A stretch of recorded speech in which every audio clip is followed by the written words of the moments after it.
Bon, ah ben voilà, malgré le froid, la bise, On est là. on est là. Allez, allez, viens. Alors, je suis parti. Et Nathalie, est-ce que tu veux bien remettre?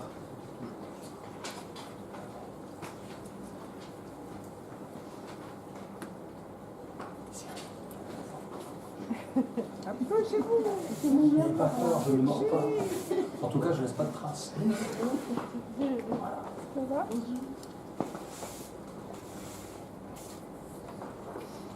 Seigneur, on va encore te rendre grâce ce matin pour ce temps qu'on va passer ensemble autour de ta parole. Et on te prie vraiment d'ouvrir notre intelligence, ta parole, Seigneur, de venir encore plus nous révéler qui tu es, Seigneur. La grandeur de ton œuvre, Seigneur, donne-nous vraiment de réaliser encore ce matin, en plongeant dans les Écritures, combien grande est ton œuvre, Seigneur.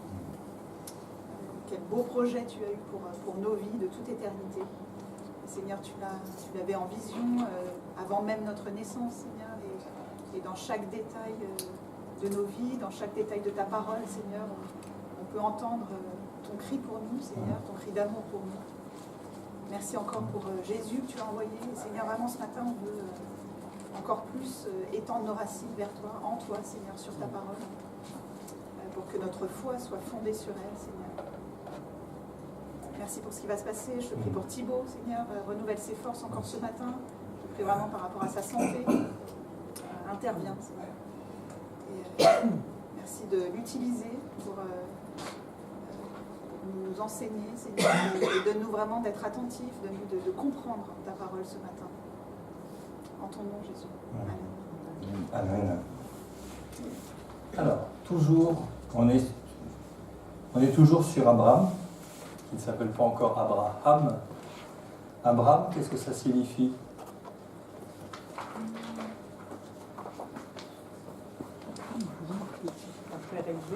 Oui. Père élevé. Et Abraham, ça veut dire père d'une multitude. Là, il y a un changement de destin.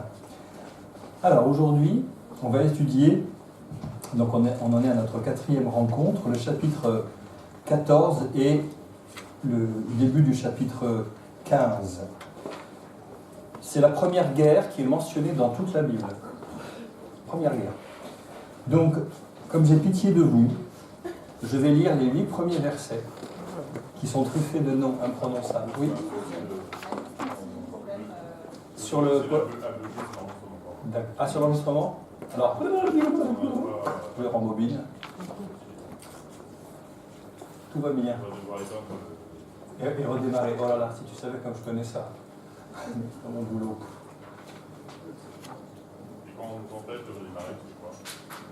Alors, il faut faire commande, shift, escape pour avoir la liste des applications. Enfin, j'avais dit que je ne travaillais pas aujourd'hui. Hein. On est samedi, hein, c'est Shabbat. Alors, tu fais ça, commande, shift, escape pour avoir la liste. On est vraiment planté. Il n'y a même pas la liste des applis. Ah. Parce que l'idée c'était... Non, tu fais redémarrer. Ça, il aurait dû apparaître avec ce que je voulais faire.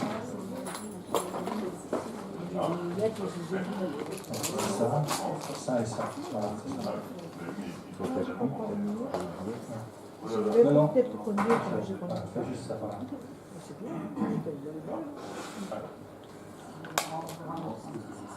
Plutôt que de dire ne pas récupérer. En fait, à nouveau. Bon, je reprends place tout doucement. Oui. C'est bon? Voilà. On ne va pas se laisser embêter par la technique quand même. Donc hop là. C'est parti, Thierry? Oui. Pour le tout? Ah oui, oui. Ok.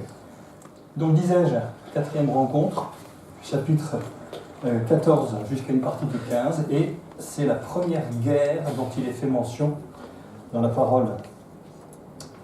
Alors je vais lire les 8 premiers versets qui ont des noms un peu difficiles, et je suggère qu'après, alors je ne sais pas où est le micro sans fil, mais on va le... Voilà, On le fait passer, on lira de 5 en 5. On peut tout lire pour cette fois parce que le passage est un peu plus court que ceux que nous avons habituellement étudiés jusqu'à présent. Alors je commence. Merci.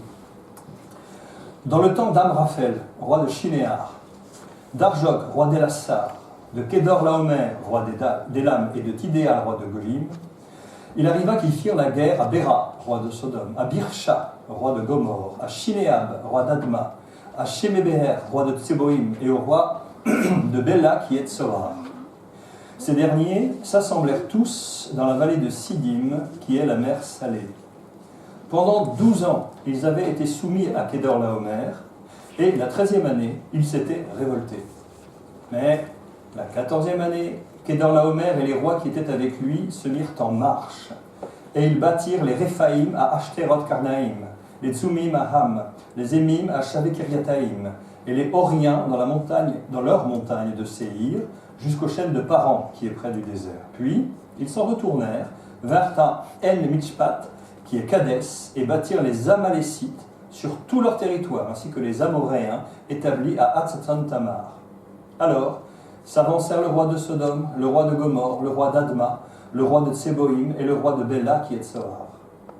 Et ils se rangèrent en bataille contre eux, dans la vallée de Siddim, contre Kédor-Laomer, roi d'Élam, Tidéal, roi de Goyim, Amraphel, roi de Shinéar, et Arjok, roi d'Elassar. 4 rois contre 5. Je passe le relais. Marie-Thérèse, si tu veux. Non, parce que moi j'ai pas mes lunettes, alors pas bien. La vallée de Siddim. 10. Jusqu'à Abraham, par exemple. Tu sais dans le titre. La vallée de Siddim. On m'entend pas. Faut pousser. Voilà. La vallée de Siddim était couverte de pluie de bitume. Le roi de Sodome et celui de Gomorre prirent la fuite et y tombèrent. Le reste s'enfuit vers la montagne. Les vainqueurs enlevèrent toutes les richesses de Sodome et de Gomorre et toute la provision, et ils s'en allèrent. Ils enlevèrent aussi avec ses biens Lot, fils du frère d'Abraham, qui demeurait à Sodome, et ils s'en allèrent. Un fuyard vint l'annoncer à Abraham l'Hébreu. Celui-ci habitait parmi les chaînes de Mamré, l'Amoréen, frère d'Escol et frère d'Aner, qui avait fait alliance avec Abraham. Dès qu'Abraham eut appris que son frère avait été fait prisonnier, il arma 318 de ses plus braves serviteurs, nés dans sa maison, et il poursuivit les rois jusqu'à Dan. Il divisa sa troupe pour les attaquer de nuit, lui et ses serviteurs. Il les battit et les poursuivit jusqu'à Shoba, qui est à la gauche de Damas. Il ramena toutes les richesses, il ramena aussitôt Lot, son frère, avec ses biens, ainsi que les femmes et le peuple. Après qu'Abraham fut revenu vainqueur de Kédor-Laomer et des rois qui étaient avec lui, le roi de Sodome sortit à sa rencontre dans la vallée de Shaveh, qui est la vallée du roi. Alors on passe. Melchisédek, roi de Salem, fit apporter du pain et du vin. Il était sacrificateur du Dieu très haut.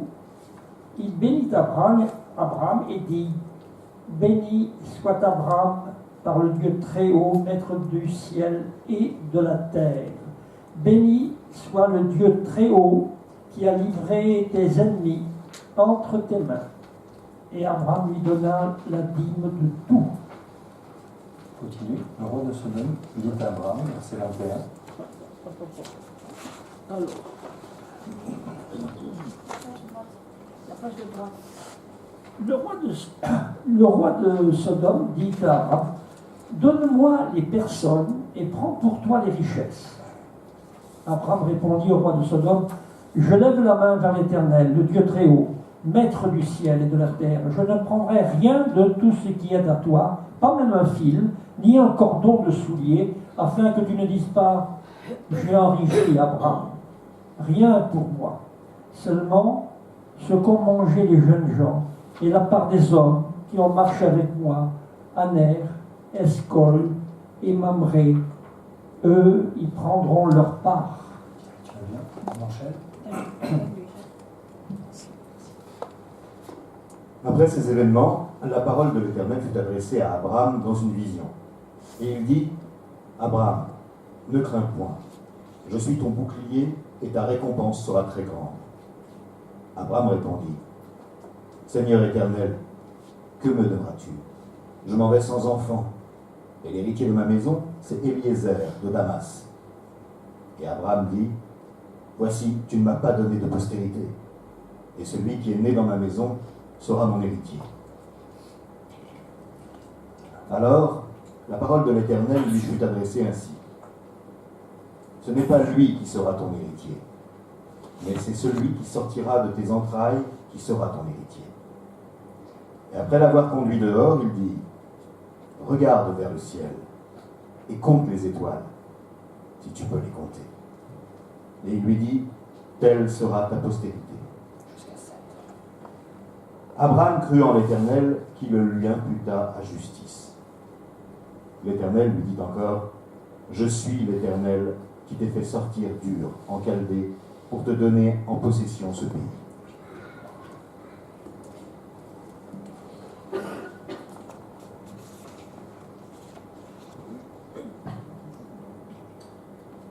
Abraham crut en l'Éternel qui le lui imputa à justice.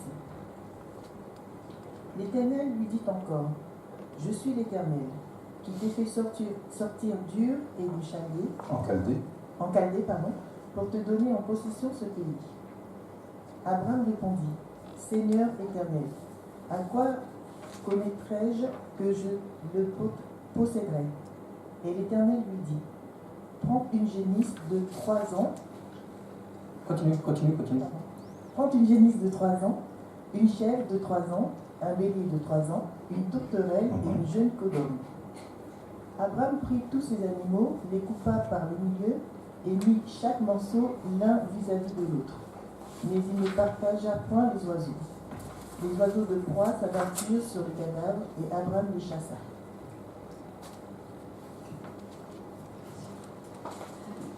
Au coucher du soleil, un profond sommeil tomba sur Abraham. Et voici, une frayeur et une grande obscurité vinrent l'assaillir. Et l'Éternel dit à Abraham, sache que tes descendants seront étrangers dans un pays qui ne sera point à eux. Ils y seront asservis, et on les opprimera pendant 400 ans. Mais je jugerai la nation à laquelle ils seront asservis, et ils sortiront ensuite avec de grandes richesses. Toi, tu iras en paix vers tes pères, tu seras enterré après une heureuse vieillesse. À la 4e génération, ils reviendront ici, car l'iniquité des Amoréens n'est pas encore à son comble. Quand le soleil fut couché, il eut une obscurité profonde. Et voici, ce fut une fournaise fumante, et les flammes passèrent entre les animaux partagés.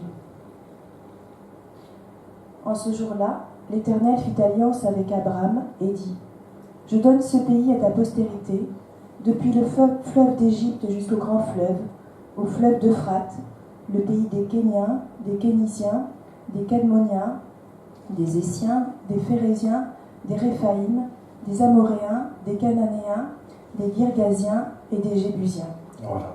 Finalement, la fin c'était gratiné aussi sur les noms. Formidable. Ok. Alors vous avez vu, il y avait des questions à la fin. Question toute bête, mais la réponse ne l'est pas. Résumez en 3 mots-clés ce passage. Alors je vais être plus sympa, vous voyez les molos. Si vous deviez découper en plusieurs parties le passage qu'on a lu, combien de parties détectez-vous?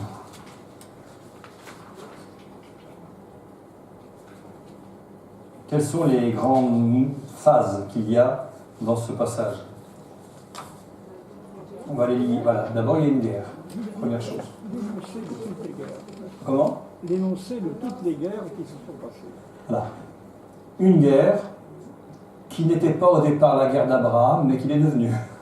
Ah oui. Deuxième épisode. Ah. Avant. Le personnage mystérieux. Melchisédek. C'est pas rien ça. La rencontre avec Melchisédek, c'est le deuxième épisode. Un mystérieux sacrificateur. Troisième, c'est effectivement la promesse d'un héritier. Et quatrième, une prophétie majeure qui annonce 4 siècles et même plus de 4 siècles à l'avance la captivité et la mise en esclavage du peuple d'Israël en Égypte. Juste une info qui m'est venue là en lisant la fin. Vous vous souvenez, samedi dernier, je vous expliquais la véritable origine du drapeau de l'État d'Israël avec les 2 bandes bleues, qui était l'ancien grand territoire de David au moment de l'expansion maximale entre le Nil et l'Euphrate. Ça vient de là.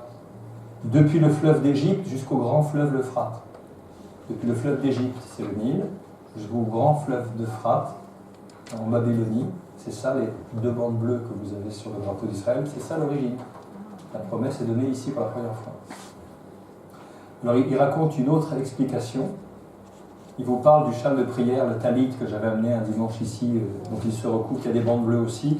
Ils disent que le drapeau est inspiré de ça, mais le vrai sens, c'est ce que je vous ai donné. Hein? Alors on y va. Alors déjà,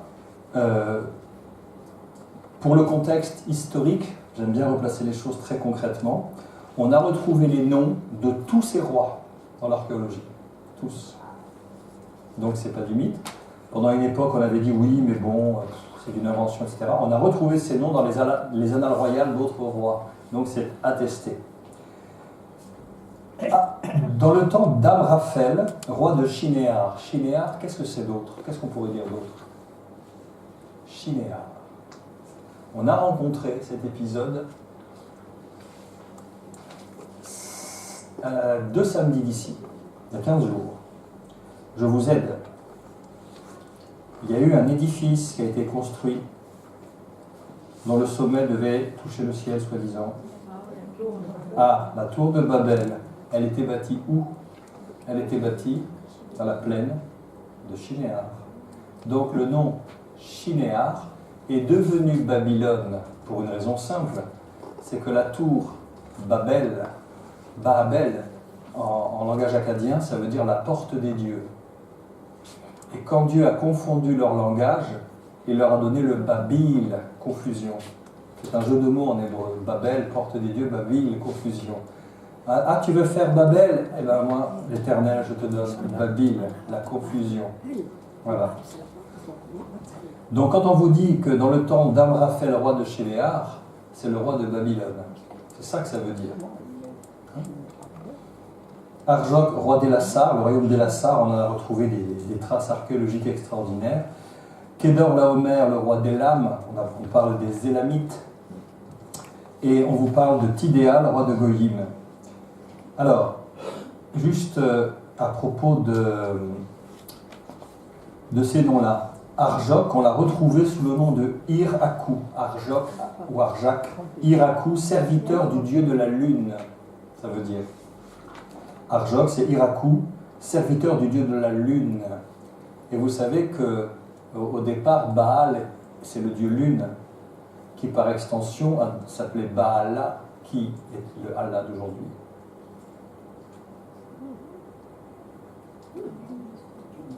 C'est pour ça que vous avez le croissant de lune sur le drapeau de l'islam. Donc la ville Elassar est nommée dans les inscriptions de l'Arsar en Basse-Chaldée. Il régnait comme vassal de son père Koudour-Maboug, roi d'Ur, de Soumir et d'Akkad.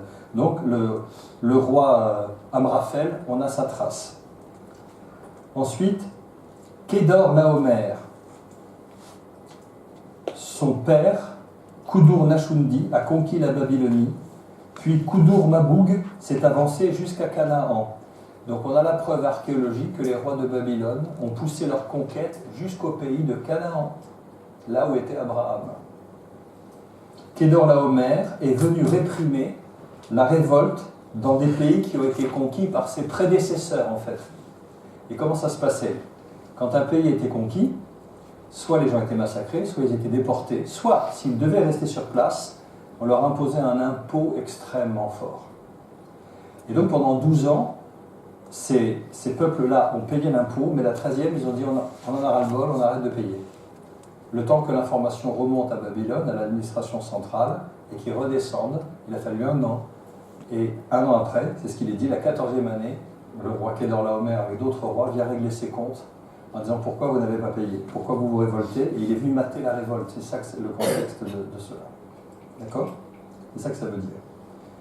Je continue sur les quelques noms intéressants.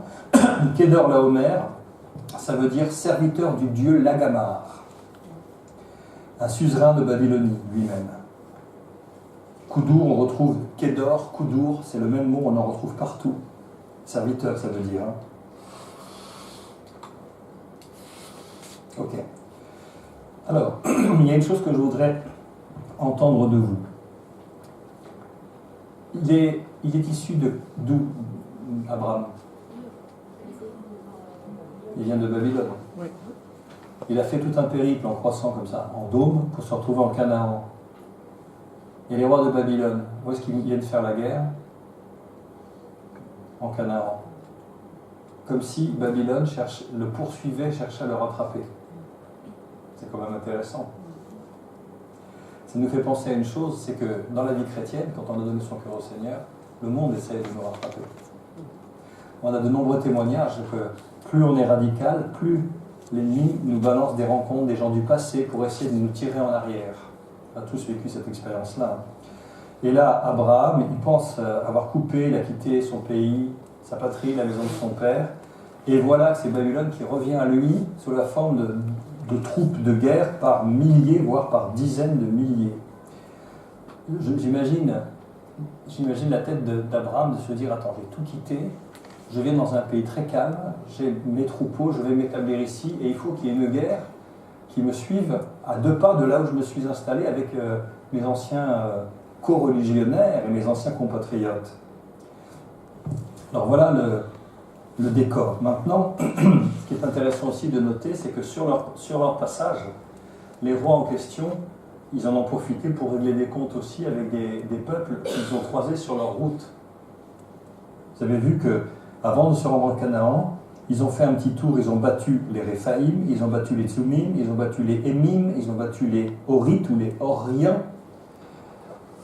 C'est dévastateur quand Babylone se déplace, vous savez que personne ne résistait, c'est une machine de guerre absolument terrifiante. Et la ville de Babylone, d'ailleurs, elle était bâtie sur le fleuve Euphrate, on pouvait y entrer que par bateau.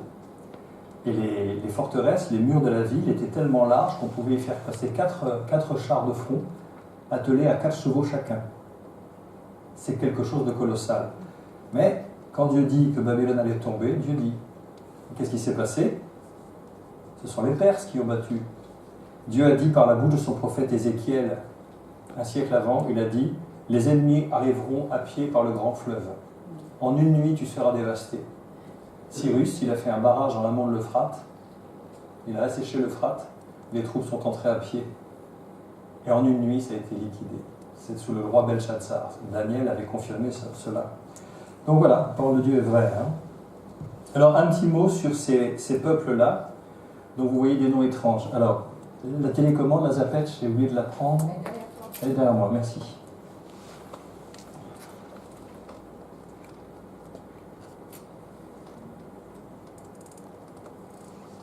Alors, c'est la journée technique.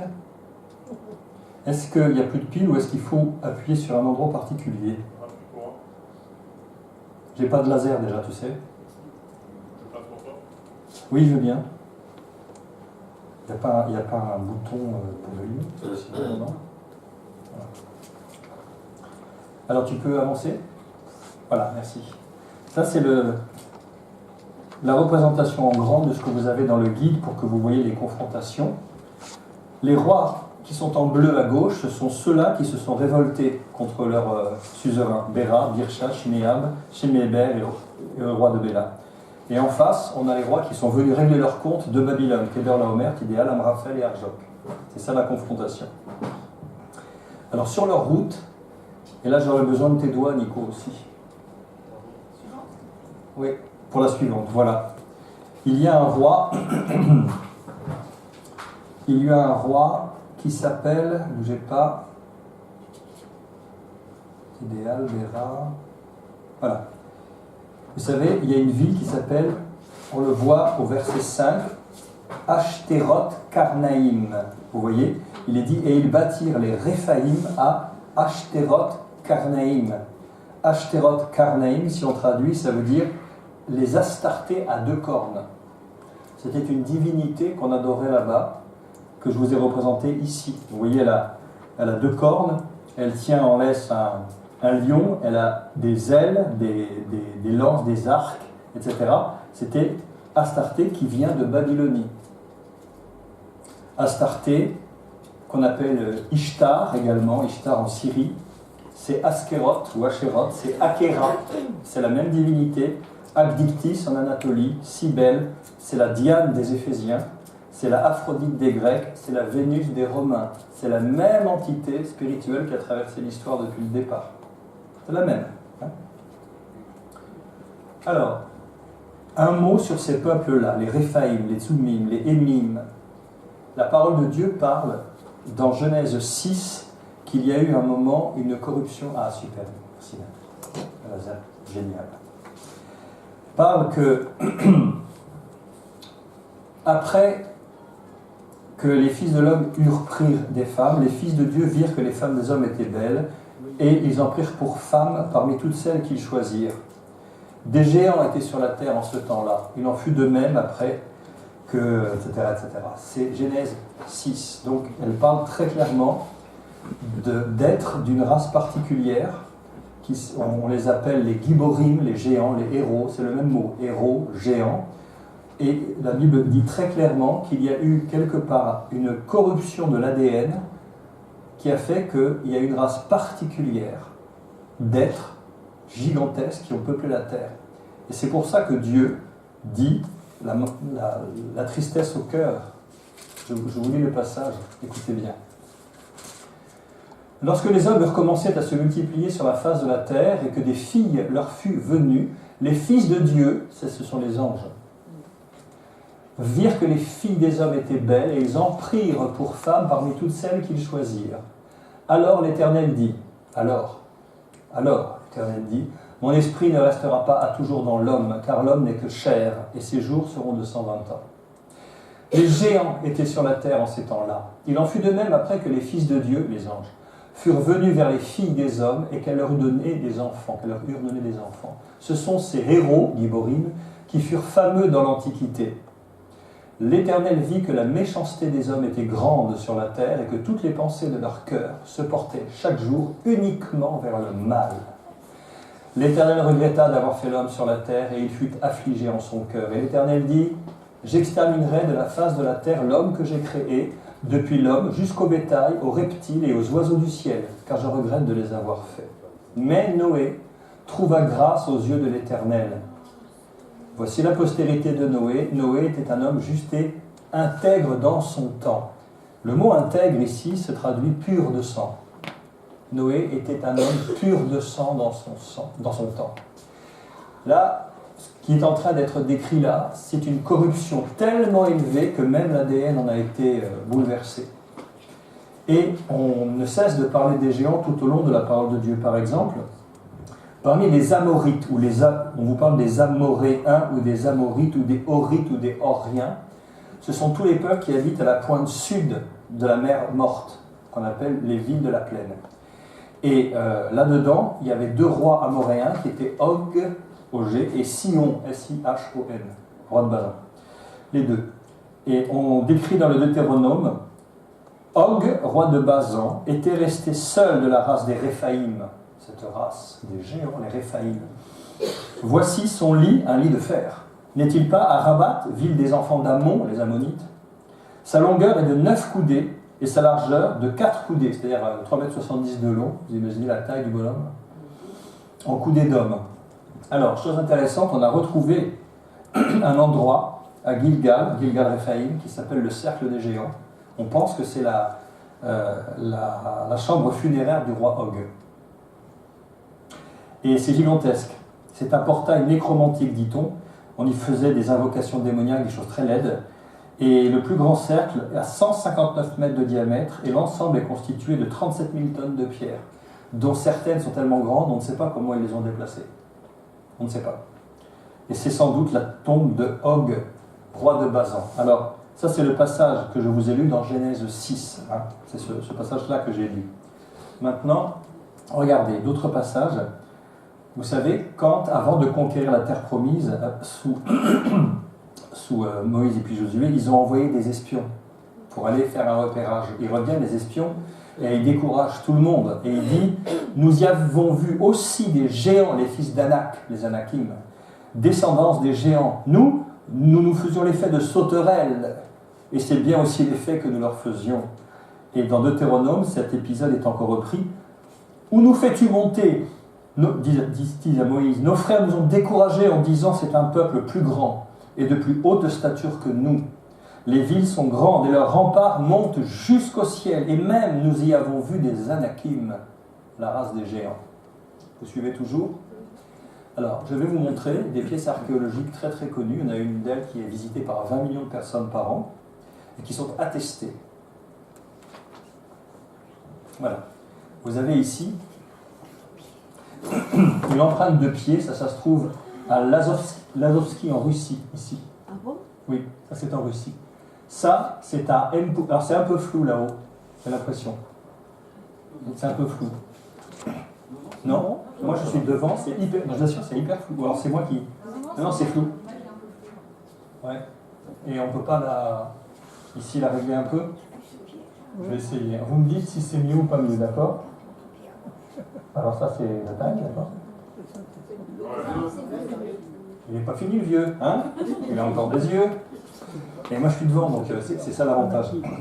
Donc ça, ce pied-là, ça se trouve à Umpuluzzi, c'est à la frontière du Swaziland, juste en Afrique du Sud. Ça c'est visité par 20 millions de personnes par an. Au départ, cette empreinte de pas a été faite au sol dans l'argile. Et après, il y a eu ce qu'on appelle des forces tectoniques qui ont compressé la terre, et ce qui fait comme un drap, quoi, ou qu'une feuille de papier. Si vous pressez des deux côtés, ça gondole et ça s'est redressé. Et avec le temps, cette argile s'est fossilisée. Et les spécialistes l'attestent, donc c'est pas du tout un truc trafiqué, ça a été daté au carbone 14. Et en plus de ça, ils ont même dit, regardez, en hauteur, vous avez même le petit talus d'argile, quand vous marchez, que vous repartez, que le pied décolle, vous faites une petite montée avec la terre. C'est tout à fait naturel. On estime que le porteur de ce pied devait faire 7,50 m à 8 mètres. Et je sais que tu as étudié le phénomène des gens qui ne cessent de grandir. Ouais. Tu peux nous en dire juste un petit mot, comme ça, 2 secondes. C'est une maladie génétique. C'est une maladie génétique. Qui fait que les hormones de croissance n'arrêtent pas d'être synthétisées. Voilà, tu peux juste le redire pour le macro, vas-y. Alors, l'acromégalie est une maladie génétique qui fait que les hormones de croissance n'arrêtent pas d'être sécrétées. Donc notre corps, normalement, arrête de sécréter les hormones de croissance autour de 18 à 20 ans. Et c'est pour ça que à 18-20 ans, on arrête de grandir, normalement. Pas trop, hein. Et là, donc, ça n'arrête pas. Et donc, du coup, on grandit, jusqu'à la mort. Voilà. C'est ce que font les homards aussi, si j'ai bonne mémoire. Oui. Alors je continue le descriptif, donc 7,40 m.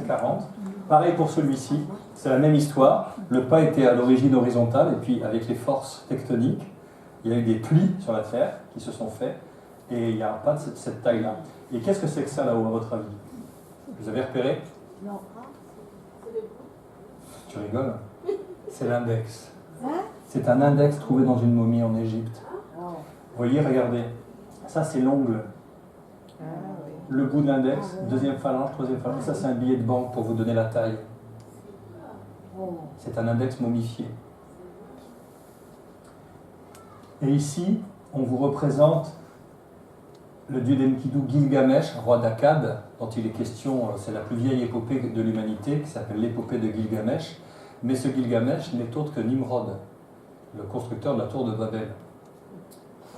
Parce que quand il y a eu la confusion des langues, Nimrod, qui s'est fait le premier, il s'est déifié lui-même, c'est le premier homme à l'avoir fait, il s'est déifié lui-même.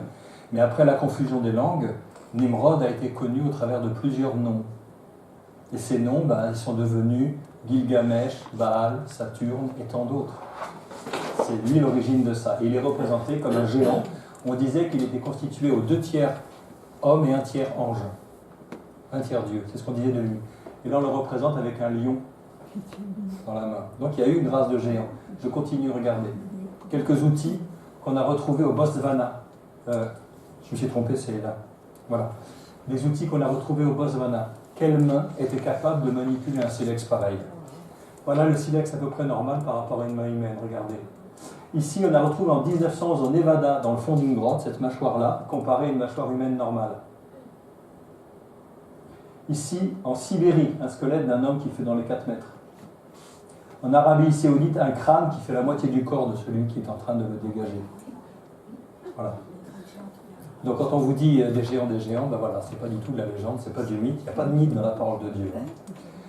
Alors à partir de là, vous ferez très attention parce que ça, ce sont des choses authentiques, c'est attesté. Après, il y a énormément de petits jeunes qui se sont amusés à faire des montages et qui ont distribué des photos complètement trafiquées qui sont fausses.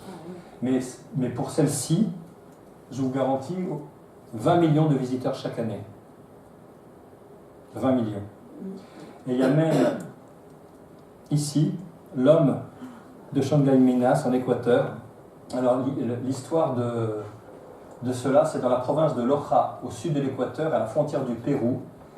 On raconte qu'il y a longtemps, dans des vallées de cette province, on aurait découvert des squelettes de très grande taille. Et il y a un prêtre, le père Carlos Miguel Vaca, qui a gardé, jusqu'à sa mort en 1999, des tas d'os et de fragments qu'il a trouvés dans un site qui s'appelle Shanghai Minas, qui se traduit en espagnol cimetière des dieux. Plusieurs fragments ont été envoyés à la Smithsonian Institution aux États-Unis. Alors, Smithsonian Institution, si vous voulez, c'est le centre officiel de la recherche, c'est comme le CNRS en France. C'est un institut archéologique extrêmement sérieux. Ils l'ont envoyé au Smithsonian Institute pour qu'ils en étudient la densité, l'âge et le poids. Et à un moment, sur une chaîne de télévision d'Équateur qui s'appelle Ecuavisa, il y a un présentateur, Alfonso Espinosa de los Monteros, qui a animé une émission où il a montré qu'un spécialiste a pris les ossements du Smithsonian Institute, il a demandé l'autorisation pour en faire des moulages. À partir des moulages, ils ont reconstitué ce que vous voyez là. Vous voyez, ici ce sont les moules, ça ce sont les reconstitutions à partir des originaux, qui n'ont pas le droit de sortir du Smithsonian Institute. Et ils ont monté, à partir de là, cet individu qu'on pouvait encore visiter il y a quelque temps, qui fait dans les 9 mètres, 9-8 mètres. Ils l'ont reconstitué. Voilà. Donc ça signifie que pour en arriver à une décision aussi radicale d'envoyer le déluge et d'éteindre toute la race humaine, c'est qu'elle était arrivée à un niveau de corruption tel que même l'ADN en était affecté. Ça va? Vous tenez le coup? Bien. Ok. Alors, est-ce que tu peux... Alors, on va faire ça. Bing. La vallée de Sidim était couverte de puits de bitume. Ben voilà, il n'y avait qu'à lire la Bible pour savoir où on pouvait trouver du pétrole. C'est vrai. Les rois rebelles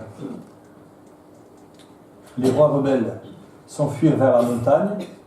Alors pourquoi la montagne? Vous savez, c'est parce que quand on est en position élevée, on a un avantage sur ceux qui sont en dessous, les flèches vont plus loin, on a du mal à les atteindre. Et qu'est-ce qui se passe? Ben voilà. Le verset 12, c'est le basculement de tout. Ils enlevèrent aussi avec ses biens Lot, fils du frère d'Abraham, qui demeurait à Sodome. Qu'est-ce que vous avez à me dire sur ce verset?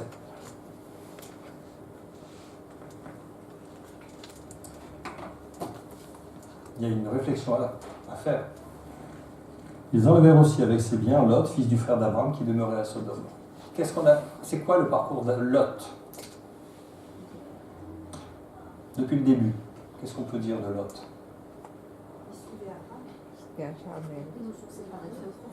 Avant, il n'aurait pas dû venir avec Abraham. Quitte la maison de ton père, première chose. Alors on ne sait pas. Est-ce que c'est lui qui a insisté? Est-ce que c'est le frère d'Abraham qui a dit « Prends mon fils avec toi » On ne sait pas. En tout cas, il ne devait pas normalement faire partie du voyage. Il fait partie du voyage et très vite, on voit effectivement, à un moment, il y a une séparation. Ils n'ont pas les mêmes objectifs. Abraham, il voit aux choses invisibles, il a compris que la promesse le dépassait, mais très très largement. Lot, il a regardé la vallée fertile, il a pensé à une rétribution immédiate. Il s'est dit, c'est bien pour mes troupeaux, c'est bien pour ça. Bon, c'est là que je veux en venir. Si vous remontez dans le passage à ce qu'on avait lu la semaine passée, on voit qu'il dressa ses tentes du côté de Sodome, vous est-il dit. Vous vous souvenez de ça?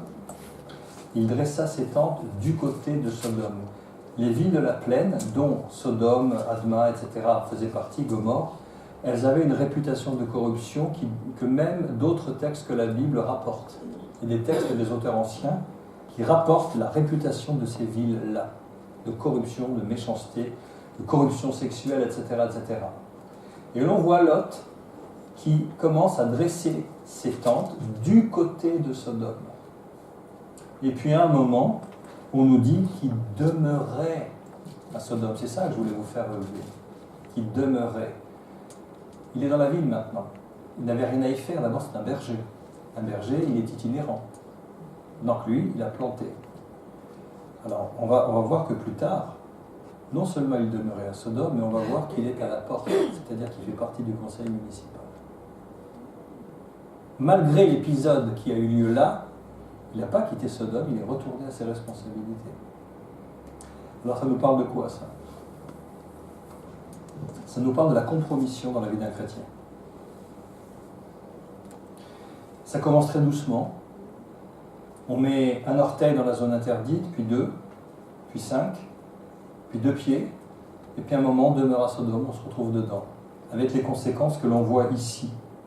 Donc ça, c'est une leçon importante. Il y a 2 choses à retenir. Le fait que Lot accompagne celui qui est porteur de la promesse, ça ne veut pas dire que Lot est porteur de la promesse. Le fait qu'Abraham ait été choisi par Dieu pour cela, le fait de côtoyer ne rend pas Lot choisi par Dieu pour le même but. Et ce n'est pas parce qu'on connaît quelqu'un qui a une relation personnelle avec le Christ que nous-mêmes on a une relation personnelle avec le Christ. C'est pas transmissible. Hein. Vous avez remarqué, le péché est transmissible, mais pas le salut. Le salut, c'est un choix individuel. Tous sont péchés et sont privés de la gloire de Dieu.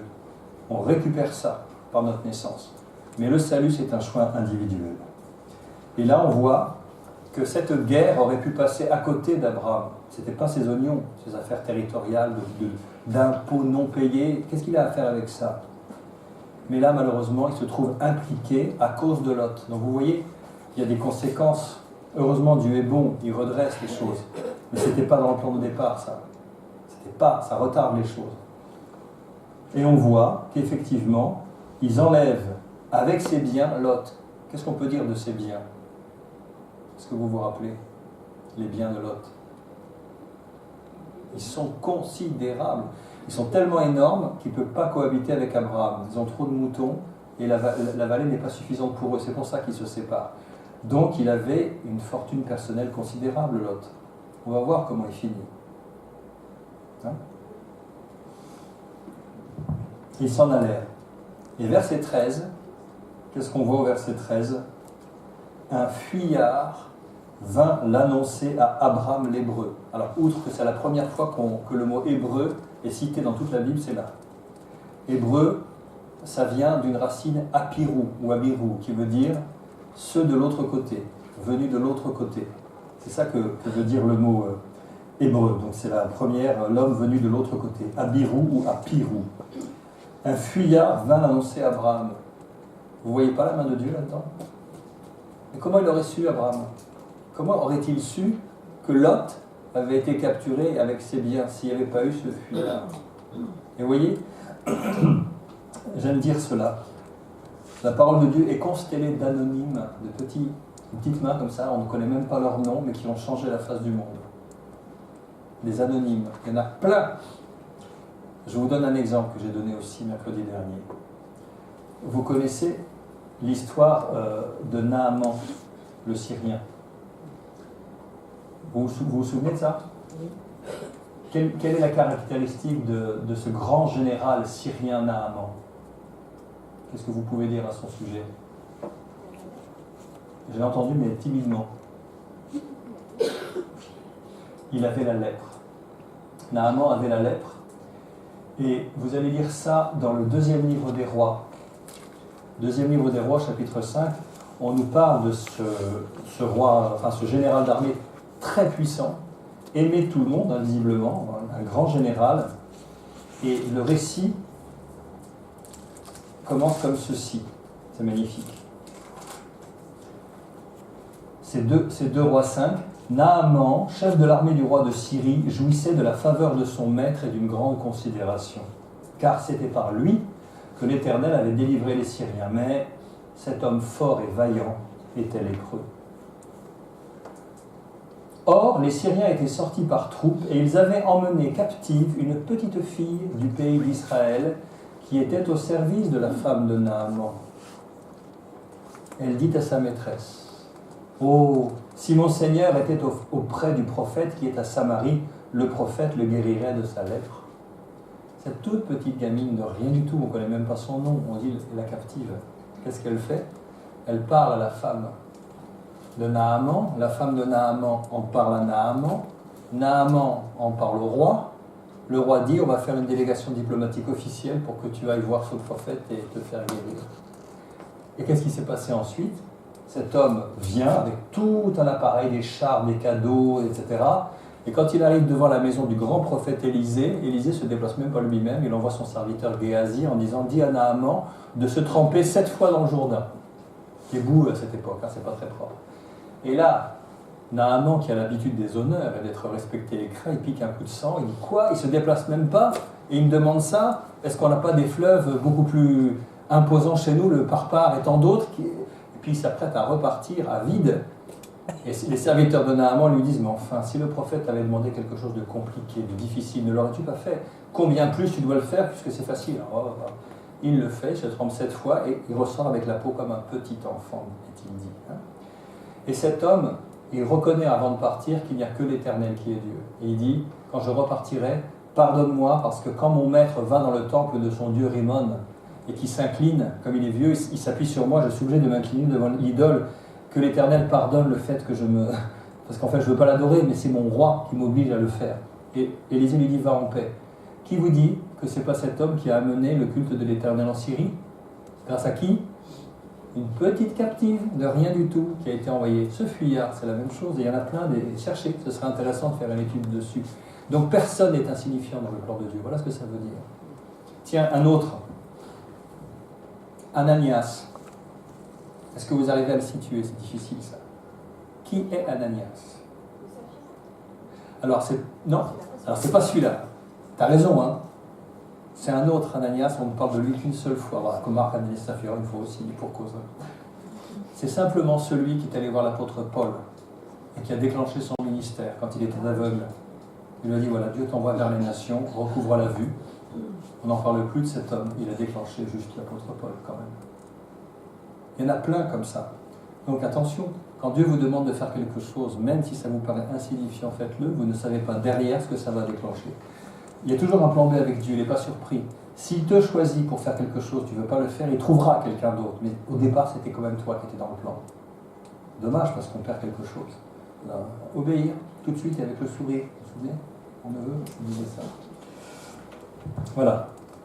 Il vient d'annoncer à Abraham l'Hébreu qui habitait parmi les chaînes de Mamré, l'Amoréen, avec Escol, Aner, etc. Et ils avaient fait alliance avec Abraham. Tu parles. Un Seigneur aussi puissant, vous valez mieux faire alliance avec lui que de l'avoir contre soi. Hein. Et qu'est-ce que vous me dites de la réaction d'Abraham? Allez, je vous écoute. Verset 14. Dès qu'Abraham eut appris que son frère, c'est-à-dire de sang, hein, frère de son, fils de son frère, avait été prisonnier, il arma 318 de ses plus braves serviteurs nés dans la maison et il poursuivit les rois jusqu'à Dan. Alors, qu'est-ce qu'on dit de ça? Tout de suite réagi. Il n'a pas réfléchi, il n'a pas pesé le pour et le contre, il a dit non, c'est pas possible, c'est un père spirituel. Abraham, c'est un patriarche, c'est un père, il se sent responsable des autres. Même si Lot a fait, et il en a fait, des mauvais choix, il se sent la responsabilité de venir. Ça, ce sont les pères spirituels. On en manque beaucoup dans l'Église aujourd'hui. Dès qu'Abraham, il est dit, pas quand Abraham, dès qu'Abraham t'a pris, ni une ni deux, il se dit, je dois agir et agir vite. Et il arme 318, on pourrait dire 318, c'est pas beaucoup, mais 318 de ses plus braves. C'est juste un extrait, c'est juste une ponction. Et vous savez, le terme brave, alors déjà, avant d'expliquer brave, pardon, les serviteurs nés dans la maison. Pourquoi il a choisi cela? Pourquoi a-t-il choisi cela et pas d'autres? Il en avait probablement beaucoup plus, peut-être 1000, peut-être 2000. Il a pris 318 nés dans la maison. Vous avez une idée de pourquoi? Alors il les connaît bien, oui. Et puis le fait qu'ils soient nés dans la maison, ils ne connaissent qu'Abraham. Ils n'ont pas été achetés de l'extérieur. Ils sont nés avec Abraham, ils sont dévoués totalement. C'est comme leur père, finalement. Donc il est assuré de leur loyauté, de leur fidélité et de leur dévouement. Et le mot brave, en fait, vous savez, c'est un mot en hébreu qui peut être traduit par éduquer, mais éduquer au sens de la formation militaire. Donc on aurait pu dire de ses serviteurs les plus entraînés, on aurait pu traduire comme ça aussi, entraînés. Ben oui, vous imaginez bien qu'un Abraham, riche comme il est, il a intérêt à savoir se défendre, hein, parce que ça attire la convoitise, ces richesses. Donc ils avaient des troupes armées qui étaient à leur service, il avait formé ces serviteurs-là pour protéger le patrimoine. C'est parmi ceux-là qu'il a choisi 318 de ses plus braves ou des mieux formés serviteurs nés dans la maison, et il a poursuivi les rois jusqu'à Dan. Dan, c'est au nord. Il divisa sa troupe pour les attaquer de nuit, lui et ses serviteurs, et il les battit, et il les poursuivit jusqu'à Shoba, qui était à gauche de Damas. Alors, à un moment, dans la critique historique, on a dit c'est pas possible. C'est pas possible qu'une petite troupe comme ça de 318 personnes, en plus divisées en plusieurs parties, puisse avoir le dessus sur des armées professionnelles de l'échelle de Babylone. C'est pas possible. En fait, si, c'est possible. Pourquoi? Parce que ce qu'a fait Abraham, probablement, il a attaqué l'arrière-garde de l'armée. L'armée, souvenez-vous, après avoir fait sa conquête, elle est repartie, puis elle a encore attaqué d'autres personnes sur sa route. Il ne fallait pas perdre de temps. Donc l'arrière-garde, c'est là où on avait les prisonniers, les victuailles, les gens plus lents, les blessés. Et c'est là que se trouvait Lot avec ses biens. C'est pour ça que Abraham n'a pas eu affaire au corps d'armée principal. Il avait affaire juste à cette arrière-garde, le corps d'armée, etc. Je vous rappelle que c'est une pratique fréquente qui a valu aux Moabites d'être maudits par Dieu, parce que quand Israël était en exode, ils ont attaqué l'arrière-garde d'Israël, il dit. Ils ont refusé qu'ils traversent le territoire de Moab, et ils ont attaqué l'arrière-garde où il y avait les enfants, les vieillards, etc. C'est une pratique courante qui est confirmée plusieurs fois dans la Bible. C'est probablement ce qu'a fait Abraham. Donc oui, c'est tout à fait réel qu'il les a attaqués, il les a surpris en plus. Et il est dit, verset 16, il ramena toutes les richesses. Alors moi, j'aimerais vous faire réagir là-dessus. Il y a un autre épisode de la parole de Dieu où quelqu'un a tout perdu et finalement retrouve tout.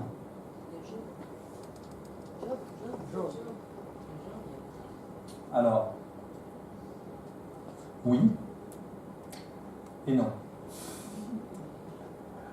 Alors oui, Job a tout perdu, c'est vrai, et Dieu a réparé au double en quelque sorte. Il avait 7 enfants qu'il a perdus, et Dieu lui en donne combien? Alors, j'explique.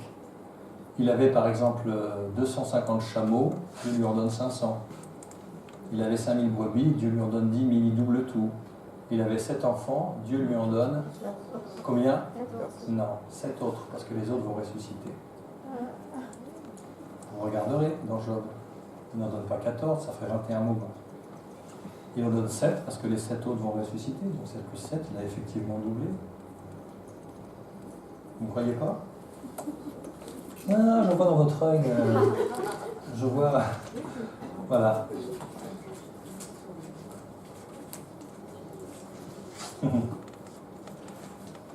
Job. Pendant les dernières années, Job reçut de l'Éternel plus de bénédictions qu'il en avait reçues dans les premières. Il posséda 14 000 brebis, alors quand on compte avant, c'est le double, hein, effectivement. 6 000 chameaux, j'étais loin du compte hein, quand j'avais dit 500. 1000 paires de bœufs et 1000 ânesses. Il eut 7 fils et 3 filles, autant qu'il avait au départ, parce que les 7, il va les retrouver plus tard. Donc il a effectivement doublé. Parfait. Alors celui qui a tout perdu, qui a tout retrouvé, si je vous dis, premier livre de Samuel, chapitre 30, versets 10, 12, 13.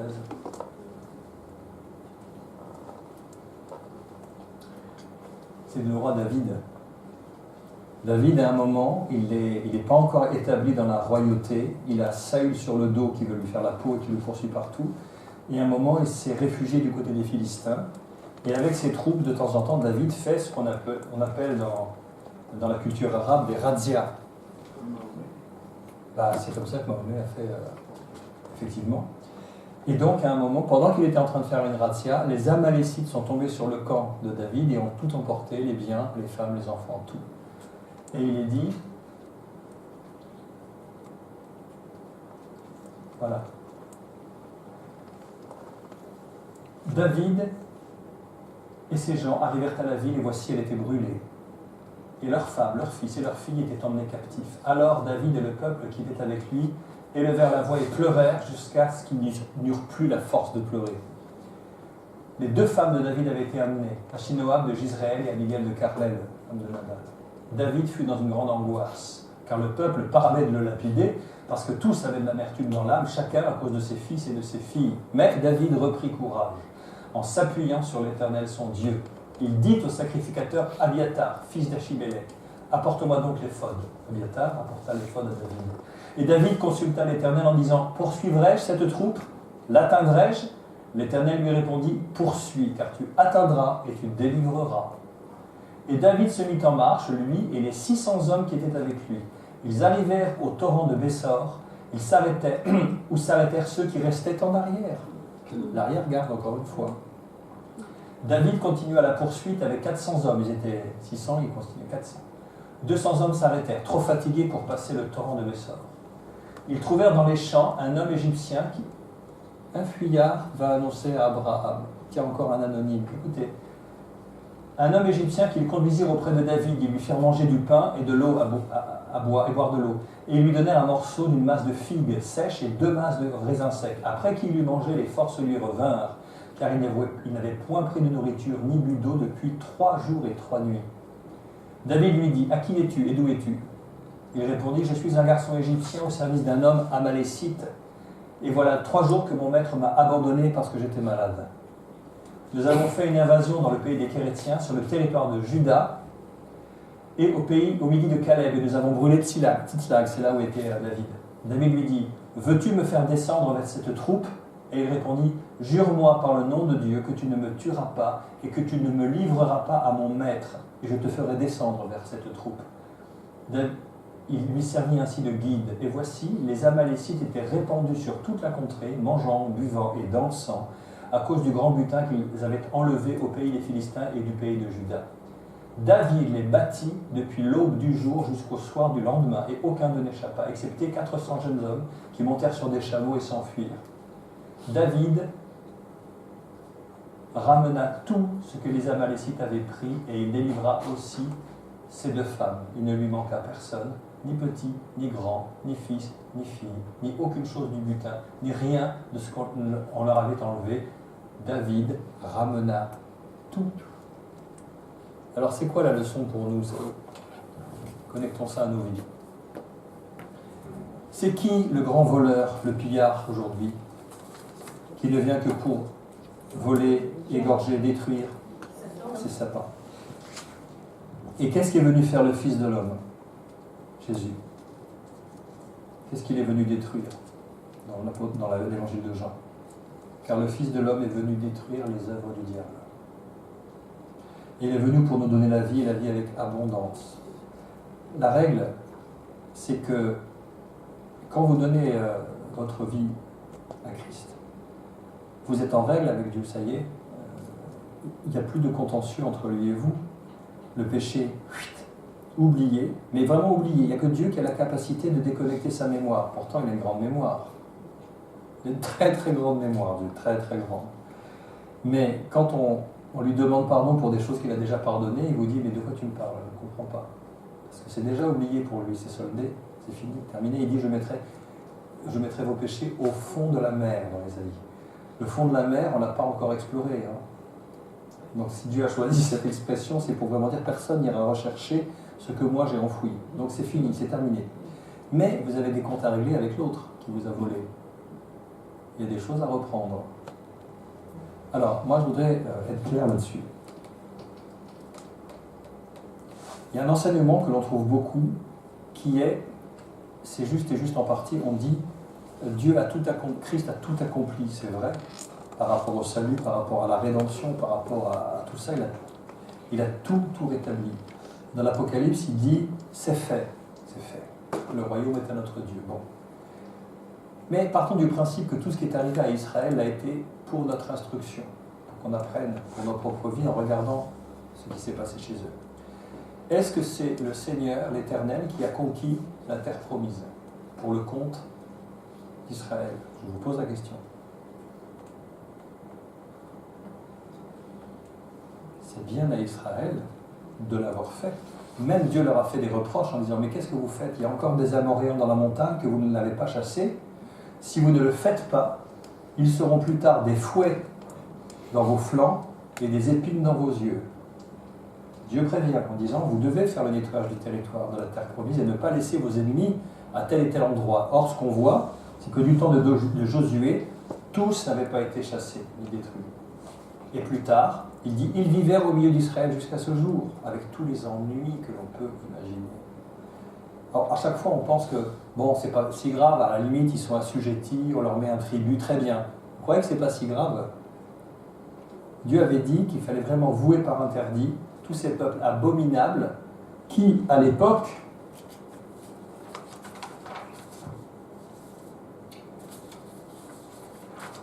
verset 16, car l'iniquité des Amoréens n'est pas encore à son comble, mais du temps de Josué, elle était à son comble.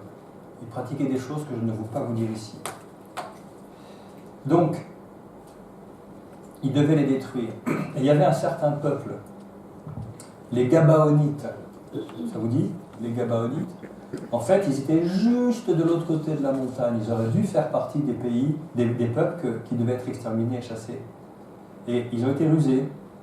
Ils se sont habillés avec des vêtements usés, vous vous souvenez, des semelles usées, du pain rassis, des trucs pourris.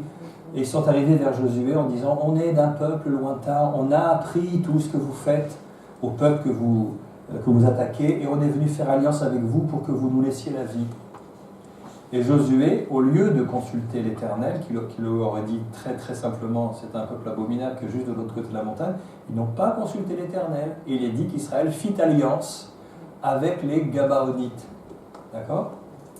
Et plus tard, ils se sont rendus compte qu'en fait, les filous, ils étaient juste de l'autre côté de la montagne. Trop tard, l'alliance a été faite. Et il dit, les Gabaonites habitèrent au milieu d'Israël jusqu'à ce jour. Bien. Quand vous allez dans la généalogie du roi Saül, ce même Saül qui a poursuivi à mort David, vous remontez sa généalogie, Saül, fils de Kis, fils de Gabaon. Saül est un Gabaonite qui n'aurait jamais dû exister. Donc, vous voyez, une négligence d'un côté. Vous imaginez tout ce que ça a comme conséquence? On a eu ce roi, Saül, qui n'aurait pas dû exister. Et on voit les conséquences de ce qui s'est passé derrière. Donc oui, il n'y a pas de petit jet, on ne sait pas ce qui se passe. Un mauvais choix, on ne sait pas ce que ça peut entraîner. Donc effectivement, alors je reviens là où nous étions. Il ramène absolument tout. Je pense que l'autre ne devait pas être très très fier. Et alors, à votre avis, pourquoi Dieu plus tard dit à Abraham, ne crains pas, je suis ton bouclier, ta récompense sera grande? Pourquoi Dieu lui dit-il cela au chapitre 15 et au verset 1? Je suis ton bouclier. Il lui apparaît dans une vision, Abraham, ne crains point. Je suis ton bouclier, ta récompense sera très grande. Pourquoi dit-il ça? C'est la première fois qu'il dit ça. Il dit, je serai ton protecteur. Vous avez une petite idée? Certes. Mais à votre avis, est-ce qu'on attaque le roi de Babylone sans conséquence?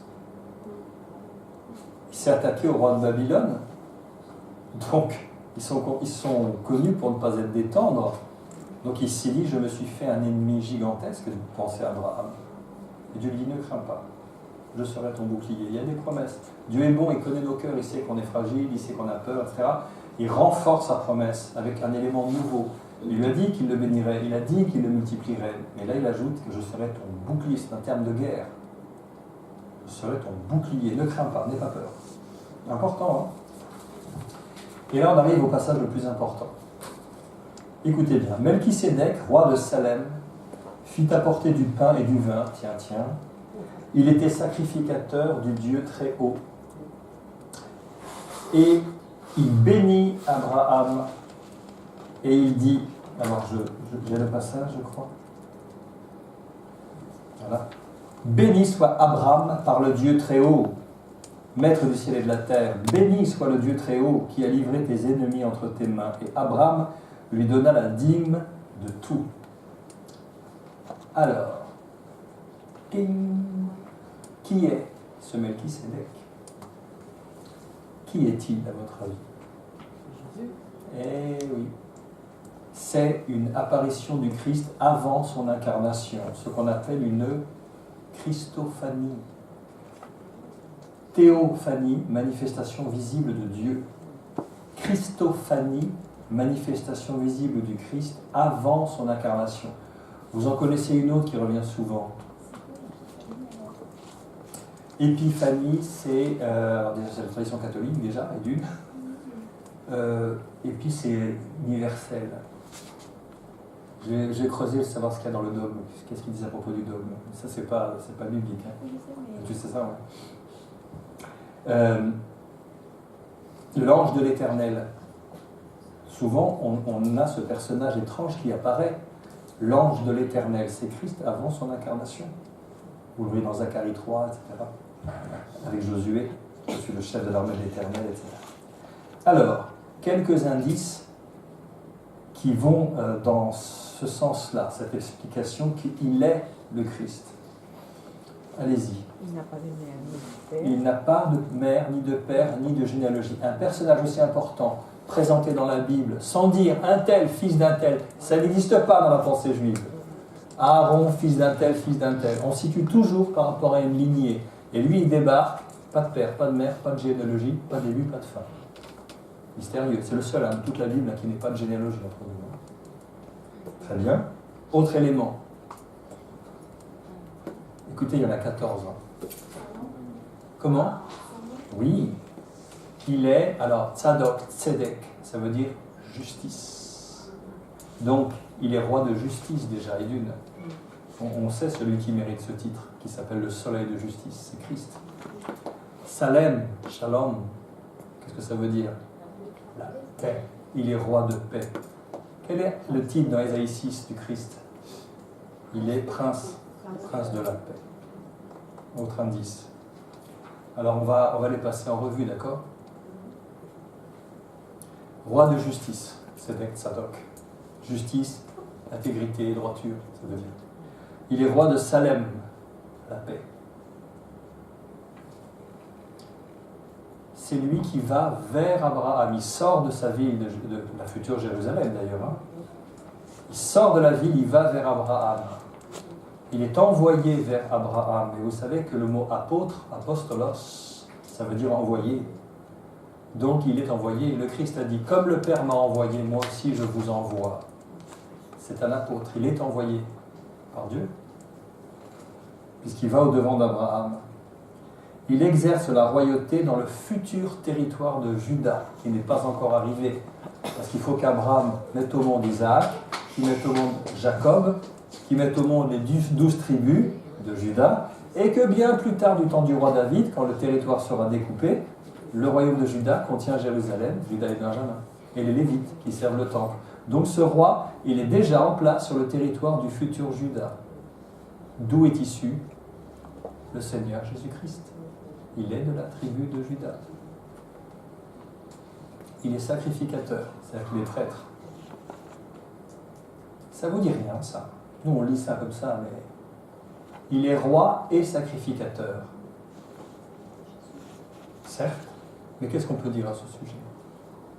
Il est interdit de cumuler les deux dans l'Ancien Testament. Si vous êtes roi, vous n'êtes pas sacrificateur. Si vous êtes dans la prêtrise, Vous ne pouvez pas être roi.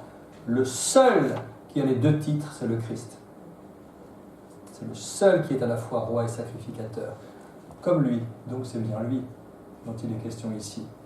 Vous voyez, les cumuls des mandats, c'est pas d'aujourd'hui. Il apporte du pain et du vin. Tiens donc. Bien plus tard, prenez, ceci est mon corps, rompu pour vous. Tenez, prenez ceci et buvez. C'est le sang de l'alliance. Le pain et le vin, vous savez, jamais vous ne les trouvez associés comme ça. À part la scène finale dans le Nouveau Testament, et là, jamais on les a associés comme ça. On a les pains de proposition, on a des libations de vin de ci, de là, mais qui viennent exprès avec ces deux espèces-là, c'est gros quand même, c'est énorme. On nous parle de la future alliance à venir. Il exerce dans un ordre de prêtrise totalement inconnu. Pourquoi ? Parce que l'ordre que nous connaissons, celui de Aaron, le souverain sacrificateur, il vient des siècles plus tard, du temps de Moïse. Ce sont les Lévites. Lui, il est de Juda, il n'est même pas d'une tribu qui aurait le droit d'avoir la prêtrise. Ce sont que les Lévites qui l'ont. Donc lui, il vient avec un ordre de prêtrise totalement inconnu, dont il est le seul et unique représentant. On a dit de lui qu'il n'a pas de généalogie connue. José Funel a rappelé. Ni père, ni mère, ni rien de semblable. Il n'a ni commencement ni fin. Et son sacerdoce n'est pas transmissible. Puisque dans le sacerdoce plus tard venu avec Moïse, dont Aaron a été le premier représentant, avec après ses fils, etc., il y a eu même un sacrificateur qui s'est appelé Tsadok, le même mot de départ, de justice. Quand on mourait, on passait la charge à ses enfants, à ses descendants. Mais lui, il n'a ni commencement ni fin, il est éternel, donc il ne transmet à personne. C'est un ordre nouveau dont il est question ici. On a déjà une préfiguration de la future nouvelle alliance, vous vous rendez compte ? Il est supérieur à Abraham, parce que c'est le supérieur qui bénit l'inférieur. J'ai senti une odeur de café. Il est derrière toi. Ben voilà, et depuis tout à l'heure ? Ben oui. Ah bon ? Je veux bien, oui. Je veux bien. Merci. Il est supérieur à Abraham, car c'est le supérieur qui bénit l'inférieur. D'ailleurs, Abraham ne le conteste même pas. Vous n'avez jamais posé la question, pourquoi bénit-il Abraham, après tout ? Ah, on a ces exigences, hein ? Mais vous vous rendez compte ? Il vient, il le bénit. On pourrait dire, mais pourquoi le bénit-il, après tout ? Pourquoi ? C'est un guerrier, il vient là, il débarque, personne ne le connaît. Pourquoi est-ce qu'il se déplace lui-même pour le bénir ? Et parce qu'il sait qui est Abraham. Il sait la promesse dont il est porteur. Et il sait ce que Dieu va faire avec lui, parce que c'est Christ. Sinon, il ne se serait pas déplacé. Hein. Il a cette connaissance directement de Dieu, pas des hommes. Hein. Il le bénit. Et il connaît la promesse dont il est porteur. Et en plus de ça, et c'est très important, il révèle à Abraham un nouveau nom de Dieu. C'est génial.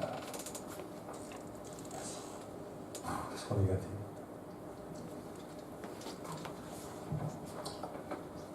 Il est bon, hein, le café. Presque un petit peu meilleur que ta tisane, mais de peu. Voilà. Donc vous avez vu, El Elyon.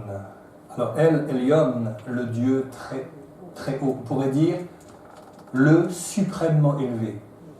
Elyon, cet adjectif, vous le trouvez par exemple quand vous dites « mais les hauts lieux, les lieux Elyon ne disparurent point ». Tout à l'heure, on a parlé des géants dont les forteresses étaient Elyon jusqu'au ciel. Très élevé, c'est ce nom-là. Donc El Elyon, le suprêmement élevé. Abraham ne connaissait pas ce nom de Dieu. Mais qui peut révéler à l'homme un nom inconnu de Dieu, sinon Dieu lui-même ? Donc ce Melchisédek, c'est pas n'importe qui. 14 indices. Et il reçoit la dîme, le 10e, des mains d'Abraham. Donc on verse le tribut à Dieu. Vous savez, vous verrez dans le Nouveau Testament, il est question de faire une offrande, pas à l'Église, à Dieu. Hein ? Donc là, il lui remet directement le 10e de ce qu'il a récupéré au Seigneur. Donc si avec 14 indices, on n'est pas convaincu que c'est Christ qui est présenté ici en avance sur son temps, si on veut se dire, avant son incarnation, il est déjà là, et c'est sa personne qui scelle la promesse, qui renforce la promesse faite à Abraham et à tout le destin. C'est extraordinaire. On n'a pas besoin d'aller voir des films de science-fiction, avec les voyageurs du temps ou de je ne sais quoi.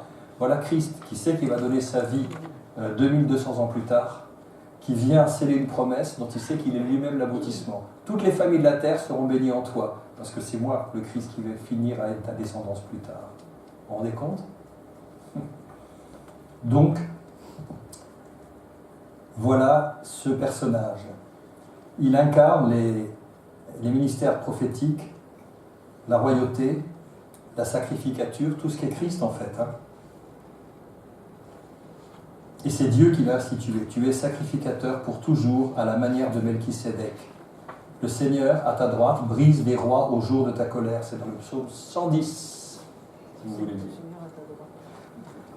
Oui, psaume 110, verset 1 de David, psaume. Parole de l'Éternel à mon Seigneur. Dieu parle à Dieu. Assieds-toi à ma droite jusqu'à ce que je fasse de tes ennemis ton marchepied.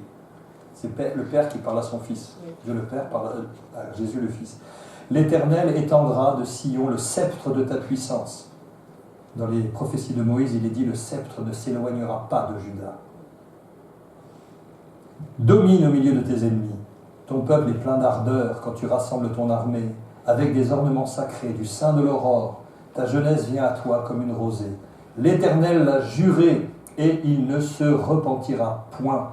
Tu es sacrificateur pour toujours, mon fils, à la manière de Melchisédek. Dieu lui-même valide ce qui s'est passé du temps d'Abraham. Le Seigneur à ta droite brise des rois au jour de ta colère. Franchement, c'est pas clair, honnêtement. Tu voulais ajouter quelque chose, Nicolas? Ça m'arrange, comme ça je prends. Par rapport à remonter dans le temps et à la science-fiction, des films que l'on voit depuis Retour vers le futur. C'est ça. Un grand film. Ah, il y avait la série Les Voyageurs du temps, mais t'étais pas né. Oui, peut-être. Donc bien avant encore, du coup. Et Flash, maintenant, pour ceux qui regardent Flash et remontent dans le temps. C'est très intéressant parce que Flash remonte dans le temps à cause de sa grande vitesse. C'est un super-héros, Flash. Que j'ai découvert il y a 3 semaines, mais qui est très connu par tous les enfants. Un peu comme Batman. Et du coup, c'est très intéressant parce que Einstein, qui est quand même pas le dernier des imbéciles, a édité une théorie qui aujourd'hui est juste, mais qu'on n'arrive pas encore à bien cerner, qui est de remonter dans le temps un rapport, la capacité de remonter dans le temps des particules qui n'auraient pas de poids et qui iraient plus vite que la lumière. Donc si une particule qui n'a pas de poids va plus vite que la lumière, elle remonte dans le temps. D'accord. Et c'est mathématiquement complètement concevable. C'est juste qu'on n'arrive pas encore à le matérialiser. À le modéliser. Mais le fait de pouvoir voyager dans le temps à cause d'une vitesse supérieure à la lumière qu'on n'arrive pas encore à comprendre, puisque pour aller aussi vite que la lumière, il faut ne pas avoir de poids. D'accord, ça devient déjà un petit peu abstrait, mais il y a une réalité, il y a une vérité derrière qu'on n'arrive pas à comprendre, mais qui est une vérité que Einstein a un petit peu découvert, poussiéré, qui continue à être étudié et qui est très intéressant. Vous parlez plus qu'à la lumière de 3 heures de poids. Ça ne marche pas si vous gavez d'ice cream et que vous vous mettez à bronzer. Non, ça ne marche pas. Là, la lumière, vous avez tant de poids. Je rebondis sur cela, pour vous dire ceci. Pour vous montrer qu'aux yeux de Dieu, le péché que nous commettons est éternel s'il n'est pas pris en charge par Christ à la croix. Écoutez-moi bien. La lumière, elle va à 300 000 km à la seconde. Voilà, tous les cours qui remontent là. C'est vrai, hein, t'es d'accord? Si, par exemple, vous frappez quelqu'un, vous venez de le faire, une personne qui perçoit la scène à 300 000 km de vous, pour elle, la scène est en train de se dérouler, mais une seconde plus tard. Et si elle habite à 3 millions de kilomètres, cette personne, et qu'elle vous perçoit, c'est 10 secondes après que vous aurez terminé de donner le coup que la scène sera visible à cette personne, le temps que la lumière lui parvienne. Et si vous êtes à 30 millions et 300 millions, etc., ça veut dire qu'en fonction de la distance, ce que vous faites, vous êtes éternellement en train de le faire, parce qu'il y aura toujours quelqu'un plus loin qui percevra cela à distance. Le seul qui peut arrêter le temps, c'est Christ. Parce qu'il prend ce péché, il le fait disparaître à la croix. et il n'est plus visible. Sinon, ce que vous faites, vous êtes éternellement en train de le faire aux yeux de Dieu. Vous vous rendez compte? Merci Seigneur. Bien, on avance. Le roi de Sodome demande à Abraham, donne-moi les personnes et prends pour toi les richesses.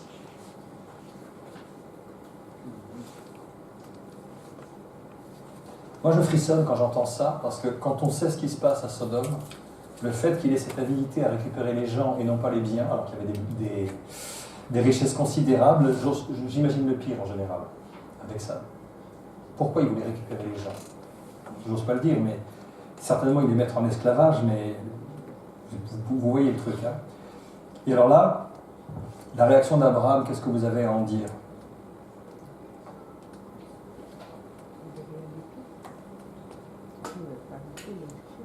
Pas une rognure d'ongle, un lacet de chaussure, pas rien. Je prends rien d'un sale type comme toi, parce que le roi de Sodome c'était ça, rien, afin que tu ne dises pas j'ai enrichi Abraham, rien, zéro compromis. Alors ça fait écho à un verset que l'on lit dans l'évangile de Jean, quand le Seigneur, après avoir lutté dans la prière à Gethsémane, avec des grumeaux de sang, etc., à un moment, il se lève et dit, allons-y, le prince de ce monde vient, il n'a rien en moi. Jean, le prince de ce monde vient, il n'a rien en moi. David, le roi David, prophétiquement, avait parlé de la part du Christ dans une prophétie en disant « Ma pensée n'est pas autre que ce qui sort de ma bouche. Si tu sondes mon cœur, si tu le visites la nuit, tu n'y trouveras rien. Ma pensée n'est pas autre que ce qui sort de ma bouche. » C'est pas le roi David qui pouvait dire ça pour sa propre vie. On sait comment il a dérapé. C'est prophétiquement l'Esprit de Christ qui parlait au travers de lui. Et quand Jean disait « Il n'a rien en moi », c'est exactement cette intégrité qu'Abraham a, dit « Rien, je ne ferai rien entrer, qu'on ne dise pas, etc. » Parce que la compromission, ça coûte cher. Imaginez bien que j'avais reçu une prophétie, je vous le montrerai un jour. J'ai reçu en prophétie une carte géographique du territoire d'Israël, mais les noms des territoires, c'était plus les noms des pays, c'était les fruits de l'esprit. Très clairement, je l'ai reproduite, hein, je l'ai faite. Hein. Et je voyais ici paix, l'amour, la joie, etc. Et les villes que l'esprit m'a montrées, c'était, par exemple, dans le territoire qui s'appelle la paix, les villes c'était sérénité, calme, tranquillité, des sous-domaines de la même qualité, si vous voulez. Et il m'a montré aussi des envahisseurs, des ennemis, l'équivalent des Amalécites, des Assyriens, qui étaient la colère, l'anxiété, la crainte, la peur. Enfin, j'ai tout reproduit tant que l'image était claire pour moi. Et l'idée de se dire quelqu'un a un pied dans mon territoire, un ennemi a un pied dans ma vie, vous n'êtes pas totalement libre. Vous n'êtes pas libre. Et il a des droits sur vous et il va jouer sur les leviers dès qu'il peut. C'est pour ça qu'il faut être absolument radical. On ne peut pas clocher des deux pieds, un pied dans le monde, un pied dans le royaume de Dieu, c'est pas possible. Ça n'est pas possible. Il y a une faille, il y a une brèche, c'est là que l'ennemi va rentrer et croyez-le bien, il va l'exploiter. Donc Dieu aujourd'hui nous appelle à la radicalité. Vous savez ce que ça veut dire radical ? Couper la racine. Oui, ça vient du latin, les racines. Donc il faut revenir aux racines. Il n'y a pas de compromission possible, il n'y a pas d'aménagement de quoi que ce soit. On voit dans le livre de Néhémie au chapitre 13, les 7 premiers versets, Néhémie, il a restauré Jérusalem, il a restauré le temple, et puis il a dû revenir en Perse auprès de son maître. Et lors du deuxième voyage, il revient et il constate, il dit « Lorsque je revins, je vis avec un vif déplaisir ce qu'avait fait le souverain sacrificateur qu'il avait laissé aux commandes, en aménageant dans les chambres du parvis de l'Éternel une chambre pour Tobie l'Ammonite, l'ennemi d'Israël. » Ça veut dire qu'au sein même du temple de Dieu, il y avait une pièce qui était consacrée à l'Ammonite, qui est un ennemi historique du peuple d'Israël, qui avait dedans ces ustensiles d'idolâtrie, etc. Et Néhémie, il fout tout dehors tout de suite, il nettoie le temple. C'est pas possible que dans le temple de Dieu, il y ait une chambre qui soit réservée à l'ennemi de Dieu.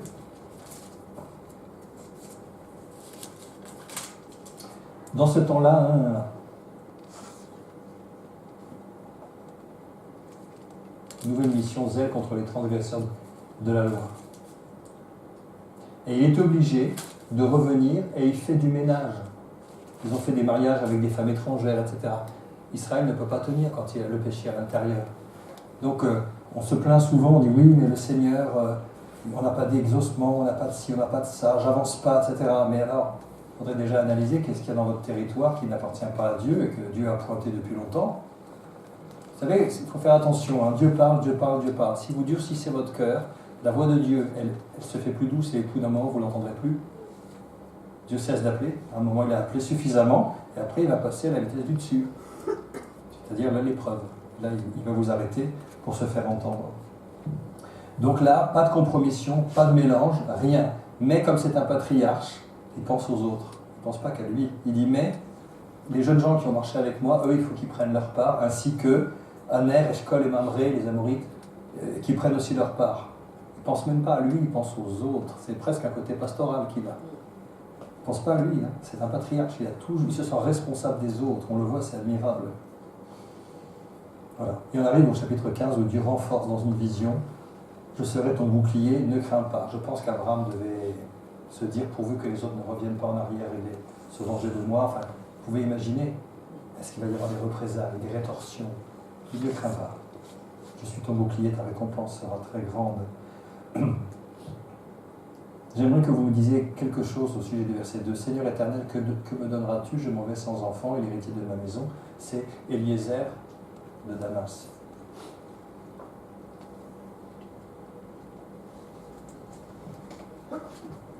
Il dit ça à la suite de la question de la déclaration de Dieu, et ta récompense sera très grande.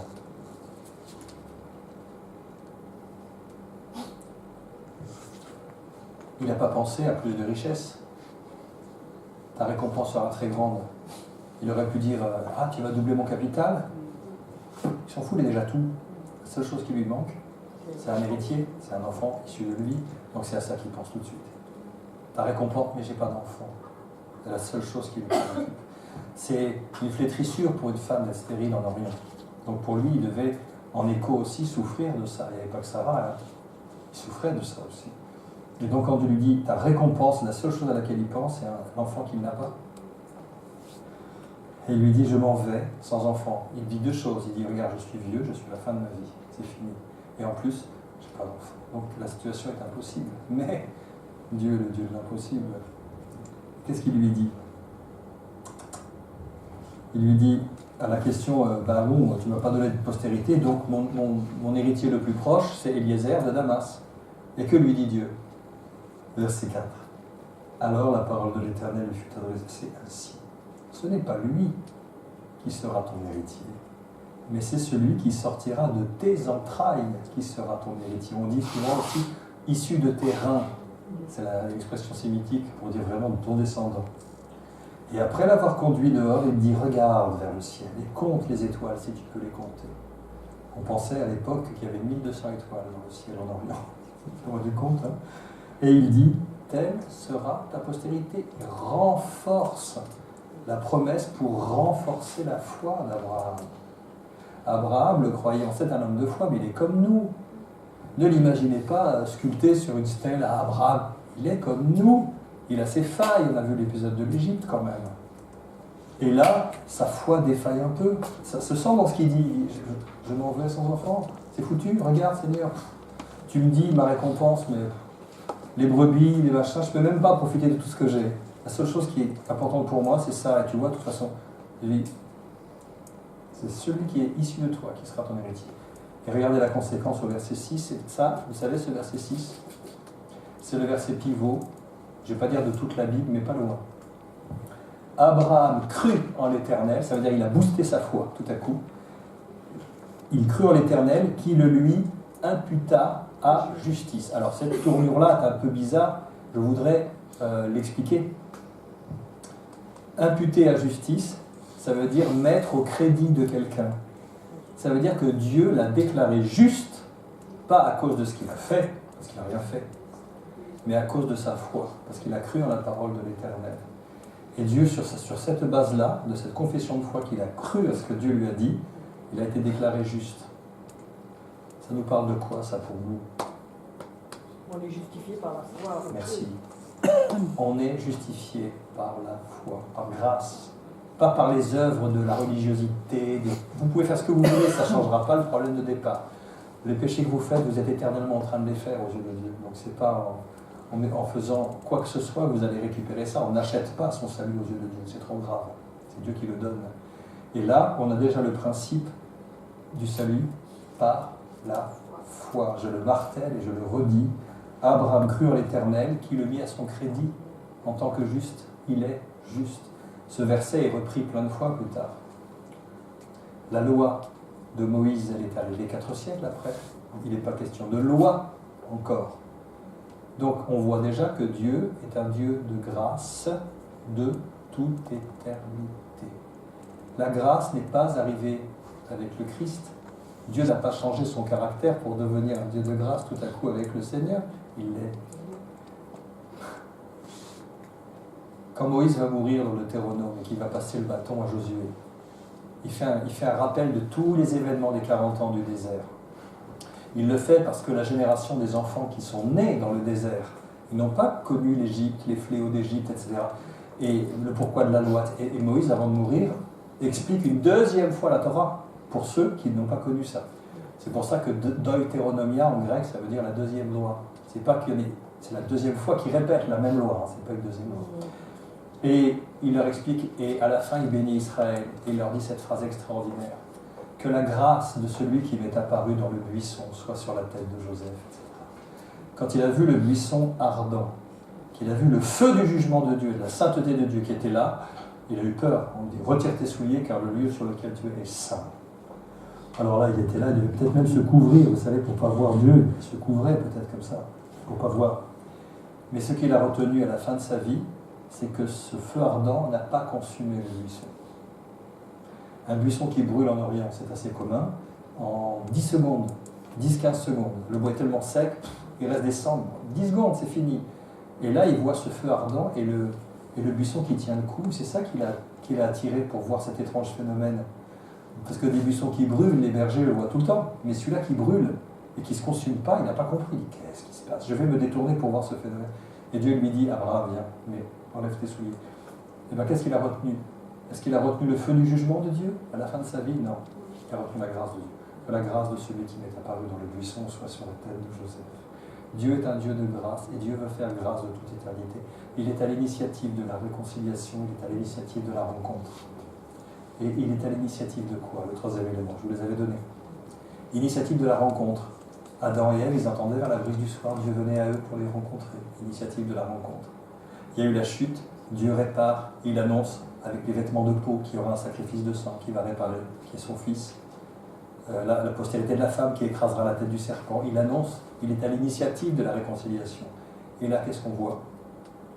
Il est à l'initiative de l'alliance. Abraham, il a démarré avec des promesses, mais là, on passe au cran du dessus. Là, il fait alliance. L'Éternel lui dit encore: je suis l'Éternel. Ah, j'ai oublié un truc important, excusez-moi. Quand Abraham se coupe du roi de Sodome en disant: je ne prendrai pas un cordon de soulier à toi, comment est-ce qu'il appelle Dieu? Verset 22, 14-22. Il l'a appris de qui? De Melchisédek. Il dit: je lève ma main droite vers El Elyon. C'est le nouveau nom de Dieu qui vient juste d'apprendre de Melchisédek. Désormais, il va l'appeler comme ça. Avant, c'est l'Éternel, il ne sait pas. Mais là, on vient de lui révéler que Dieu est le Dieu très haut au-dessus de tous. Il reprend ce nom. Il est rentré un peu plus dans la connaissance de Dieu, dans l'intimité de Dieu. Il reprend ce qu'il a entendu dire de Melchisédek. Il le reprend pour son compte. Ce sera désormais El Elyon que j'invoquerai. Donc là, l'Éternel lui dit: je suis l'Éternel qui t'a fait sortir d'Ur en Chaldée, donc Babylonie, pour te donner en possession ce pays. Abraham répondit: Seigneur éternel, à quoi connaîtrais-je que je le posséderais? L'Éternel lui dit, étrange protocole: prends une génisse de 3 ans, une chèvre de 3 ans, un bélier de 3 ans, comme il avait des dizaines de milliers de têtes de bétail, il n'a pas dû avoir trop de mal à une tourterelle et une jeune colombe. Abraham prit tous ces animaux et les coupa par le milieu et mit chaque morceau l'un vis-à-vis de l'autre. Mais il ne partagea point les oiseaux. Alors, l'image un peu gore hein, que j'ai mise ici, mais ça représente bien comment c'était. Pourquoi on faisait ça? En Orient, quand deux parties voulaient faire une alliance absolument solennelle, de ce qui est le plus solennel possible, ils coupaient un animal par le milieu, les deux signataires passaient et repassaient entre les animaux, les deux, pour dire que mon sort soit celui de cet animal si je trahis cette alliance. Alors, comme il passe et il rapace, c'est pas pour ça qu'il y a les oiseaux de proie. C'était pour rigoler. Donc, c'est comme ça qu'on fait alliance en Orient. C'est la manière la plus élevée de sceller une alliance. Avant, il y a le témoignage oral à la porte de la ville devant les témoins, où on jette sa sandale. Mais ça, c'est bien au-dessus. C'est l'alliance suprême. Et qu'est-ce qu'on voit? Les oiseaux de proie s'abattirent sur les cadavres et Abraham les chassa. Ça veut dire quoi, ça? C'est pas une image, hein, ce sont vraiment des vautours qui ont dû venir. Des charognards, quoi, des gros oiseaux, quoi, des grosses bêtes. Ça vous parle de quoi?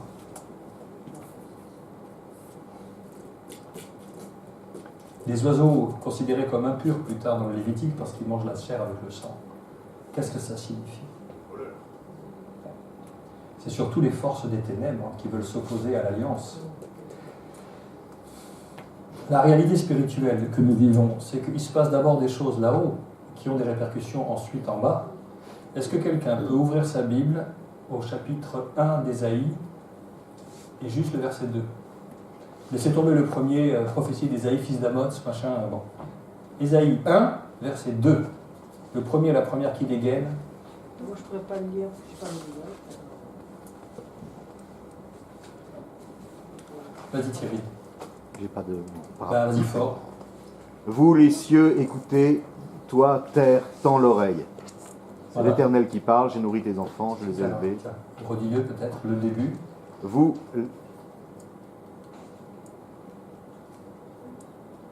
les cieux, écoutez, toi, terre, tends l'oreille. C'est l'Éternel qui parle. C'est l'Éternel qui parle. Dieu parle d'abord dans son conseil, dans les célestes, et des choses qui se dessinent, et après, ça descend sur la terre. C'est dans cet ordre que ça se fait. Donc, le fait que les oiseaux de proie viennent s'abattre sur la terre, c'est qu'il y a quelqu'un à qui ça n'a pas plu, cette alliance. Parce qu'il savait très très bien que le but final de l'alliance, c'était l'arrivée du Christ, la rédemption, et donc la destruction éternelle de Satan et de son jugement. Les oiseaux de proie, c'est jamais positif dans la parole de Dieu. Jamais. C'est vraiment une image des démons, tout simplement. Ce sont des démons. Quand il y a des malédictions sur des lieux comme Tyr, Pétra, en Jordanie, etc., il est dit le chacal et le vautour l'habiteront. C'est symbole de mort, bref. Donc là, on voit très très bien que quelqu'un dans l'ombre veut s'opposer à cette alliance. Et ces oiseaux de proie, alors j'ai appris un truc quand même pour vous dire. Les oiseaux de proie, il y a les buses, les faucons, les petits oiseaux de proie, mais quand on va, vous savez, dans les spectacles comme le Puy du Fou et autres, il y a des fauconniers. Oui. Alors ils prennent quelqu'un dans le public, ceux qui veulent, hein, ils leur mettent un gros gant rembourré, ils leur disent mettez la viande là et appelez-le. Puis les gens sont comme ça, puis il y a un faucon qui arrive, qui se pose, puis après les gens sont comme ça, ou une chouette, ou un grand-duc, ils ont peur. Mais ils ne font pas venir les vautours, ni les condors. Ils disent, vous savez, s'ils prennent votre bras avec leur serre, ils vous brisent l'os rien qu'avec la puissance des serres. Donc il dit, nous on ne le fait pas. D'abord il pèse 15 kilos, mais la puissance des serres est telle, ils vous brisent l'os net à 2 endroits, tellement c'est puissant. Donc c'est pas des corbeaux, hein. C'est des animaux terribles. Le condor, il a 2,40 mètres d'envergure, je crois. Bref. Et alors, là, j'aimerais vous entendre. Voilà que Dieu est en train de préparer l'alliance. Abraham, il a fait ce qu'il faut. Il a ouvert les 2 animaux et il attend le protocole que lui passe et que Dieu passe. Bim! Verset 12. Au coucher du soleil, un profond sommeil tomba sur Abraham. La mince, alors on a envie de lui dire, mais mon coco, c'est vraiment pas le moment de dormir. Seulement le mot sommeil dont il est question ici, C'est pas le sommeil du genre « Ah, j'ai un coup de barre, je vais faire une petite sieste ». C'est taderma en hébreu. Taderma, c'est un sommeil surnaturel. Figurez-vous que c'est le même mot qui a été utilisé pour Adam quand Dieu l'a fait tomber dans un profond sommeil pour faire Ève de sa paire de côtes. Il est dit, Dieu plongea Adam dans un profond sommeil, taderma. Un profond sommeil, taderma, tomba sur Abraham. Ça veut donc dire que c'est Dieu lui-même qui l'a plongé volontairement dans ce sommeil. Mais alors, pourquoi ? D'abord, il a une vision prophétique. Regardez, une grande obscurité alors d'abord une grande frayeur et une grande obscurité vint l'assaillir. Mais avant, il est dit, c'est pas avant, voilà, au verset 17, après, quand le soleil fut couché, il y eut une obscurité profonde. Mais là, le soleil n'est pas couché, il y a quand même une grande obscurité. Donc vous comprenez que cette obscurité-là, elle n'est pas naturelle. Parce que s'il avait dit, après le coucher du soleil, il y eut une grande obscurité. Ben oui, quand le soleil se couche, il fait nuit. C'est pas... Mais là, c'est avant. C'est comme Jésus sur la croix. C'est exactement ce que j'allais dire. J'allais vous poser la question. Il est question d'une autre grande obscurité surnaturelle qui est survenue dans l'histoire à la crucifixion. À la 6e heure, une obscurité tomba sur la Judée. Et c'est une obscurité totalement surnaturelle. Et ça fait penser au verset qui dit du Seigneur, il dit c'est l'heure de la puissance des ténèbres. Il dit là, le Seigneur, il dit maintenant, on va laisser agir la puissance de Satan. Et c'est là qu'on voit le déchaînement de haine contre le Seigneur et la crucifixion, etc. Mais après, la victoire, il y a quand même... Et voilà, il fait des êtres qui le trompent. Mais cette grande obscurité-là, elle parle qu'actuellement, là, on assiste à ce qu'on appelle une confrontation de puissance spirituelle. Les deux royaumes qui sont en train de se battre, il y en a un qui ne veut pas que cette alliance se fasse, parce qu'il sait ce qu'il y a à la clé derrière. Donc il y a une grande obscurité et une grande frayeur aussi, parce que Dieu ouvre, on parlait des voyageurs du temps, etc. Le Seigneur prophétiquement fait vivre à Abraham, presque charnellement dans son corps, la souffrance à venir du peuple qui sont ses descendants. Il leur dit, voilà, tu vas avoir une descendance, mais sache qu'ils vont être opprimés en Égypte plus tard, mais je les délivrerai. Et il vit ça à l'intérieur. Alors, je ne sais pas si vous avez déjà eu des expériences prophétiques de ce genre, où vous ressentez à l'avance une tristesse, ou une colère, ou une peur pour des événements qui allaient venir. Comme si vous aviez fait un saut dans le temps, et que vous étiez en train de vivre les événements en direct. Vous avez vécu déjà ça, hein? C'est son expérience. Alors il explique, sache que tes descendants seront étrangers dans un pays qui ne sera point à eux, ils y seront asservis et on les opprimera pendant 400 ans, 4 siècles. Mais je jugerai la nation à laquelle ils sont asservis et ils sortiront ensuite avec de grandes richesses. Et c'est vrai, c'est ce qui s'est passé. Vous savez que ces grandes richesses, pourquoi c'est indispensable?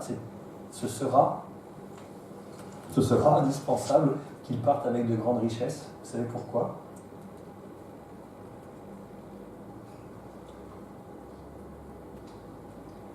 Parce qu'il faut du matériel pour construire le tabernacle dans le désert. Tous les matériaux qui ont été utilisés pour construire le tabernacle, c'est quand ils ont dépouillé les Égyptiens qu'ils ont pu faire ça. C'est pour ça que ça faisait partie du plan de Dieu. L'or, l'argent, les étoffes, le lin, le cramoisi, le byssus, tout. C'est pour ça qu'ils sont partis en dépouillant les Égyptiens, c'est grâce à ça. Et on verra, nous, le tabernacle un peu plus tard. À la 4e génération, ils reviendront ici, c'est-à-dire en Canaan, en terre promise, car l'iniquité des Amorains n'est pas encore à son comble. Ah, c'est mystérieux ce passage. Ça vous parle de quoi par rapport au caractère de Dieu? Sa patience. Sa patience. Ça nous parle de sa patience. Dieu, il dit une chose, il dit plusieurs choses extraordinaires.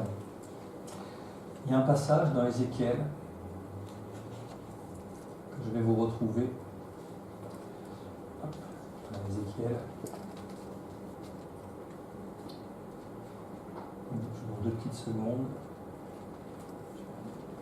Ézéchiel. C'est dans Ézéchiel 18. Je ne me trompe pas.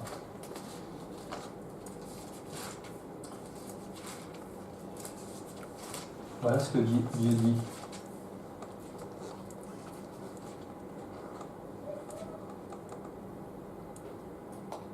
Il parle effectivement de...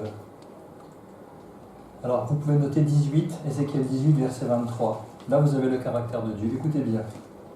Ce que je désire, est-ce que le méchant meure, dit le Seigneur, l'Éternel? N'est-ce pas qu'il change de conduite et qu'il vive?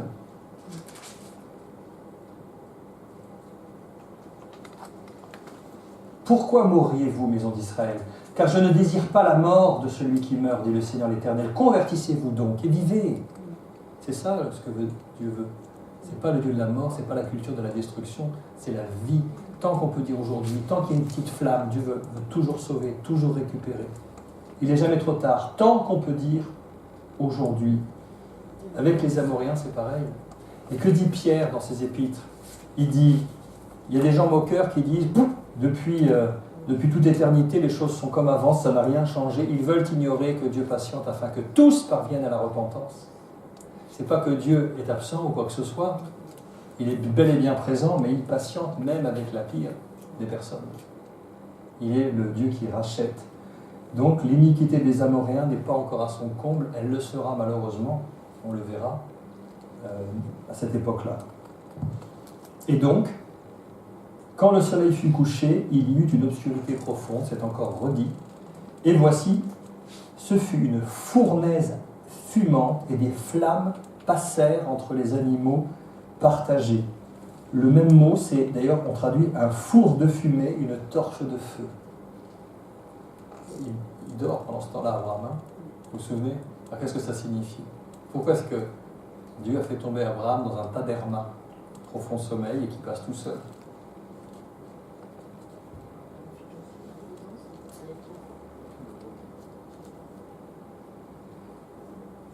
C'est Dieu qui s'engage tout seul, il n'a besoin de personne. Il est à l'initiative de cette alliance. C'est lui qui engage son propre nom, il n'a pas besoin de l'engagement d'Abraham. Il l'a fait en son nom seul. Le pauvre Abraham, il y est pour rien, là, il est out. Dieu s'engage. Qu'est-ce qu'il est dit dans les Romains? Dans les Romains, il nous est dit que Dieu est vraiment à l'initiative du salut, on ne le cherchait même pas. À peine mourrait-on pour un juste, peut-être quelqu'un mourrait pour un homme de bien, mais Dieu prouve son amour envers nous, que alors que nous étions encore pécheurs, Christ est mort pour nous. On ne le cherchait même pas, c'est lui qui est à l'initiative de l'alliance. Donc Dieu est à l'initiative de la rencontre, il est à l'initiative de la réconciliation, il est à l'initiative de l'alliance. Il a besoin de personne, il jure par lui-même, parce qu'il n'y a pas plus haut que lui. C'est pas beau ça? Il s'est engagé lui-même. Et il est dit, en ce jour-là, l'Éternel fit alliance. On est passé de la promesse à l'alliance en bonne et due forme. Et il dit, je donnerai ce pays à ta postérité, depuis le fleuve d'Égypte, le Nil, jusqu'au grand fleuve, le fleuve d'Euphrate, les deux bandes bleues du drapeau d'Israël. Le pays des Kéniens, des Kénisiens, des Cadmoniens, des Héthiens, des Phérésiens, des Réphaïm, les géants, des Amoréens ou des Amorites, des Cananéens, des Girgasiens et des Jébusiens. Les Jébusiens, je marque un arrêt particulier sur eux, on terminera là-dessus. Qui sont les Jébusiens? Ce sont les anciens habitants de Jérusalem. Ce sont les anciens habitants de Jérusalem. Et il y a un épisode intéressant.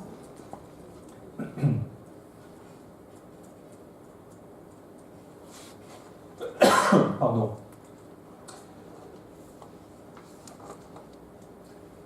Alors, je vais vous le retrouver, voilà. Il est question de David. David était âgé de... deuxième livre de Samuel, chapitre 5. Tout le chapitre 5 d'ailleurs. David était âgé de 30 ans lorsqu'il devint roi. Et il régna 40 ans. À Hébron, il régna sur Juda 7 ans et 6 mois. Et à Jérusalem, il régna 33 ans sur tout Israël et Juda. Le roi, David, marcha avec ses gens sur Jérusalem contre les Jébusiens, habitants du pays.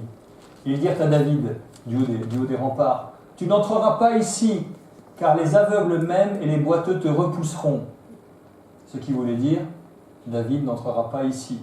Mais David s'empara de la forteresse de Sion. C'est la cité de David. C'est pour ça qu'on dit de Jérusalem la cité de David.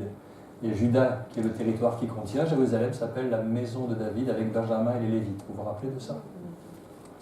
David dit en ce jour, quiconque battra les Jébusiens et atteindra le canal, quiconque frappera ces boiteux et ces aveugles qui sont ennemis de David, c'est pourquoi l'on dit, l'aveugle et le boiteux n'entreront point dans la maison.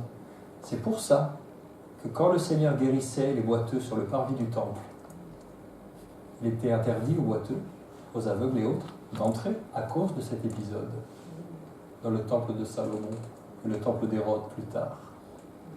Et le Seigneur y guérissait à tour de bras tous ces gens-là, mais il y avait cet interdit du temps de David. Vous comprenez? Donc les Jébusiens, il leur a fait leur affaire, les habitants de la future Jérusalem. Donc là, vous voyez, on a franchi un cap extrêmement important. Outre que l'on voit se dérouler le plan du salut sous nos yeux, que l'on voit une apparition de Christ très clairement. On cherche Christ tout au long de la Bible, c'est le but, je vous le rappelle. Là, Melchisédek, ça pèse 3 tonnes, cette révélation-là, c'est extraordinaire. On voit que Dieu il voit loin, il voit déjà la rédemption à venir par son Fils et par son sacrifice. Et là, Abraham, il va donner naissance miraculeusement, alors que c'est impossible aux yeux des hommes. Il va donner naissance à qui? À Isaac. Alors que, on va voir pour Ismaël, lui, c'est une naissance naturelle qui est le produit des stratégies humaines que l'on pense intelligentes, mais Dieu avait un autre plan, il va l'accomplir, quoi qu'il advienne. Pour la semaine prochaine, on va passer justement à la fameuse naissance d'Isaac, mais aussi d'Ismaël. On ne peut pas parler de l'un sans parler de l'autre. Et on va voir comment le Seigneur renforce, insiste énormément sur l'accomplissement de la promesse et qu'elle arrive au moment où on pense que c'est cuit. C'est souvent comme ça avec le Seigneur. On pense que c'est fichu, c'est fini, c'est la fin. Et non, Dieu n'est jamais en retard, il n'est jamais en avance. Et la réponse promise arrive parce que Dieu ne saurait mentir. Et on va voir que ce Isaac, ça a déclenché une généalogie que je vous ai placée dans le guide vers les pages 40 et quelques, où on voit que ça aboutit au Seigneur Jésus directement, avec beaucoup d'endroits où la rupture de la généalogie aurait pu se produire des tas et des tas de fois. Mais Dieu veille. Imaginez que Rahab, elle est périe avec Jéricho. Terminé. C'est fini. Rien qu'elle. Qu'est-ce que vous avez encore? Les rois impies, les Roboam et consorts qui s'entretuaient pour avoir le pouvoir. Mais imaginez qu'il y en a un qui était zigouillé avant d'avoir eu une lignée. Et Athalie, la fille de Jézabel, qui a voulu éliminer la race royale. Il n'y a que Josias qui a survécu. Encore une fois, ça aurait pu s'arrêter là. Mais Dieu veillait. Dieu veillait. Et Hérode qui a fait tuer les enfants de 2 ans. Il a mis son fils en Égypte, protégé. Encore une fois, ça aurait pu être zigouillé. Et Pharaon qui a déclenché l'extinction de tous les mâles juifs. Encore une fois, la race aurait pu être détruite, mais Dieu veillait. Vous voyez? Ce que Dieu dit, il dit, j'ouvre une porte, personne ne la fermera. Je ferme une porte, personne n'ouvrira. Quel homme de lui-même oserait se présenter devant moi? Dit Dieu. Seigneur notre Dieu, nous voulons nous faire tout petits et nous humilier face à toi. La sagesse, la profondeur de tes pensées, l'étendue de tes stratégies. Tu vois vraiment loin, Seigneur, parce que pour toi, le temps n'a pas de mystère, c'est toi qui l'as créé. Et tu embrasses d'un seul coup d'œil la totalité de l'histoire humaine. Et Seigneur, nous voulons... Alors, on ose dire te bénir parce que c'est le supérieur qui bénit l'inférieur. Mais nous voulons t'adorer et faire monter vers toi toute notre gratitude, toute notre reconnaissance. Merci Seigneur pour avoir été à l'initiative de la réconciliation. Merci Seigneur d'être venu à notre rencontre, c'est encore toi qui l'as fait. Et merci Seigneur pour la nouvelle alliance qui est scellée dans le sang du Christ et qui fait que nous t'appartenons aujourd'hui sur la base de pas grand-chose, la foi. Simplement de croire que Christ a été envoyé par toi pour révéler qui tu es. Qui me voit, voit le Père, disait Jésus. Qui me voit, voit le Père. Car le Père est en moi et je suis dans le Père. Et Seigneur, il a accompli parfaitement ce qui était annoncé du temps d'Éden, que la postérité de la femme écraserait la tête du serpent, et qu'on aurait besoin d'un sacrifice de sang pour couvrir la nudité de notre péché, la honte de notre péché. Tu as tout accompli, Seigneur, c'est ce que tu as dit. Quand tu as rendu l'Esprit, tu as dit tout est accompli. Et plus tard, dans les cieux, lors du triomphe final, quand tu remettras le royaume à ton Père, tu as dit c'est fait. Le royaume est à notre Dieu. Et il est bon pour nous de savoir que ce que tu as planté toi-même ne sera jamais arraché. Et que cet événement de l'histoire ne pourra jamais être remis en cause. Tu es, comme dit le Nouveau Testament, comme dit Paul, tu es l'auteur d'un salut éternel. Tu es l'auteur d'un salut éternel. Quelle joie, quelle grâce. Seigneur, je prie pour que tu nous ouvres l'intelligence, pour qu'on aille encore plus profondément de révélation en révélation et que ça ait un impact sur nos vies. En regardant l'intégrité d'Abraham, donne-nous de nous examiner soi-même pour voir si on peut dire comme lui, tu n'as rien en moi, roi de Sodome, tu n'as rien en moi, monde et corruption, tu n'as rien en moi.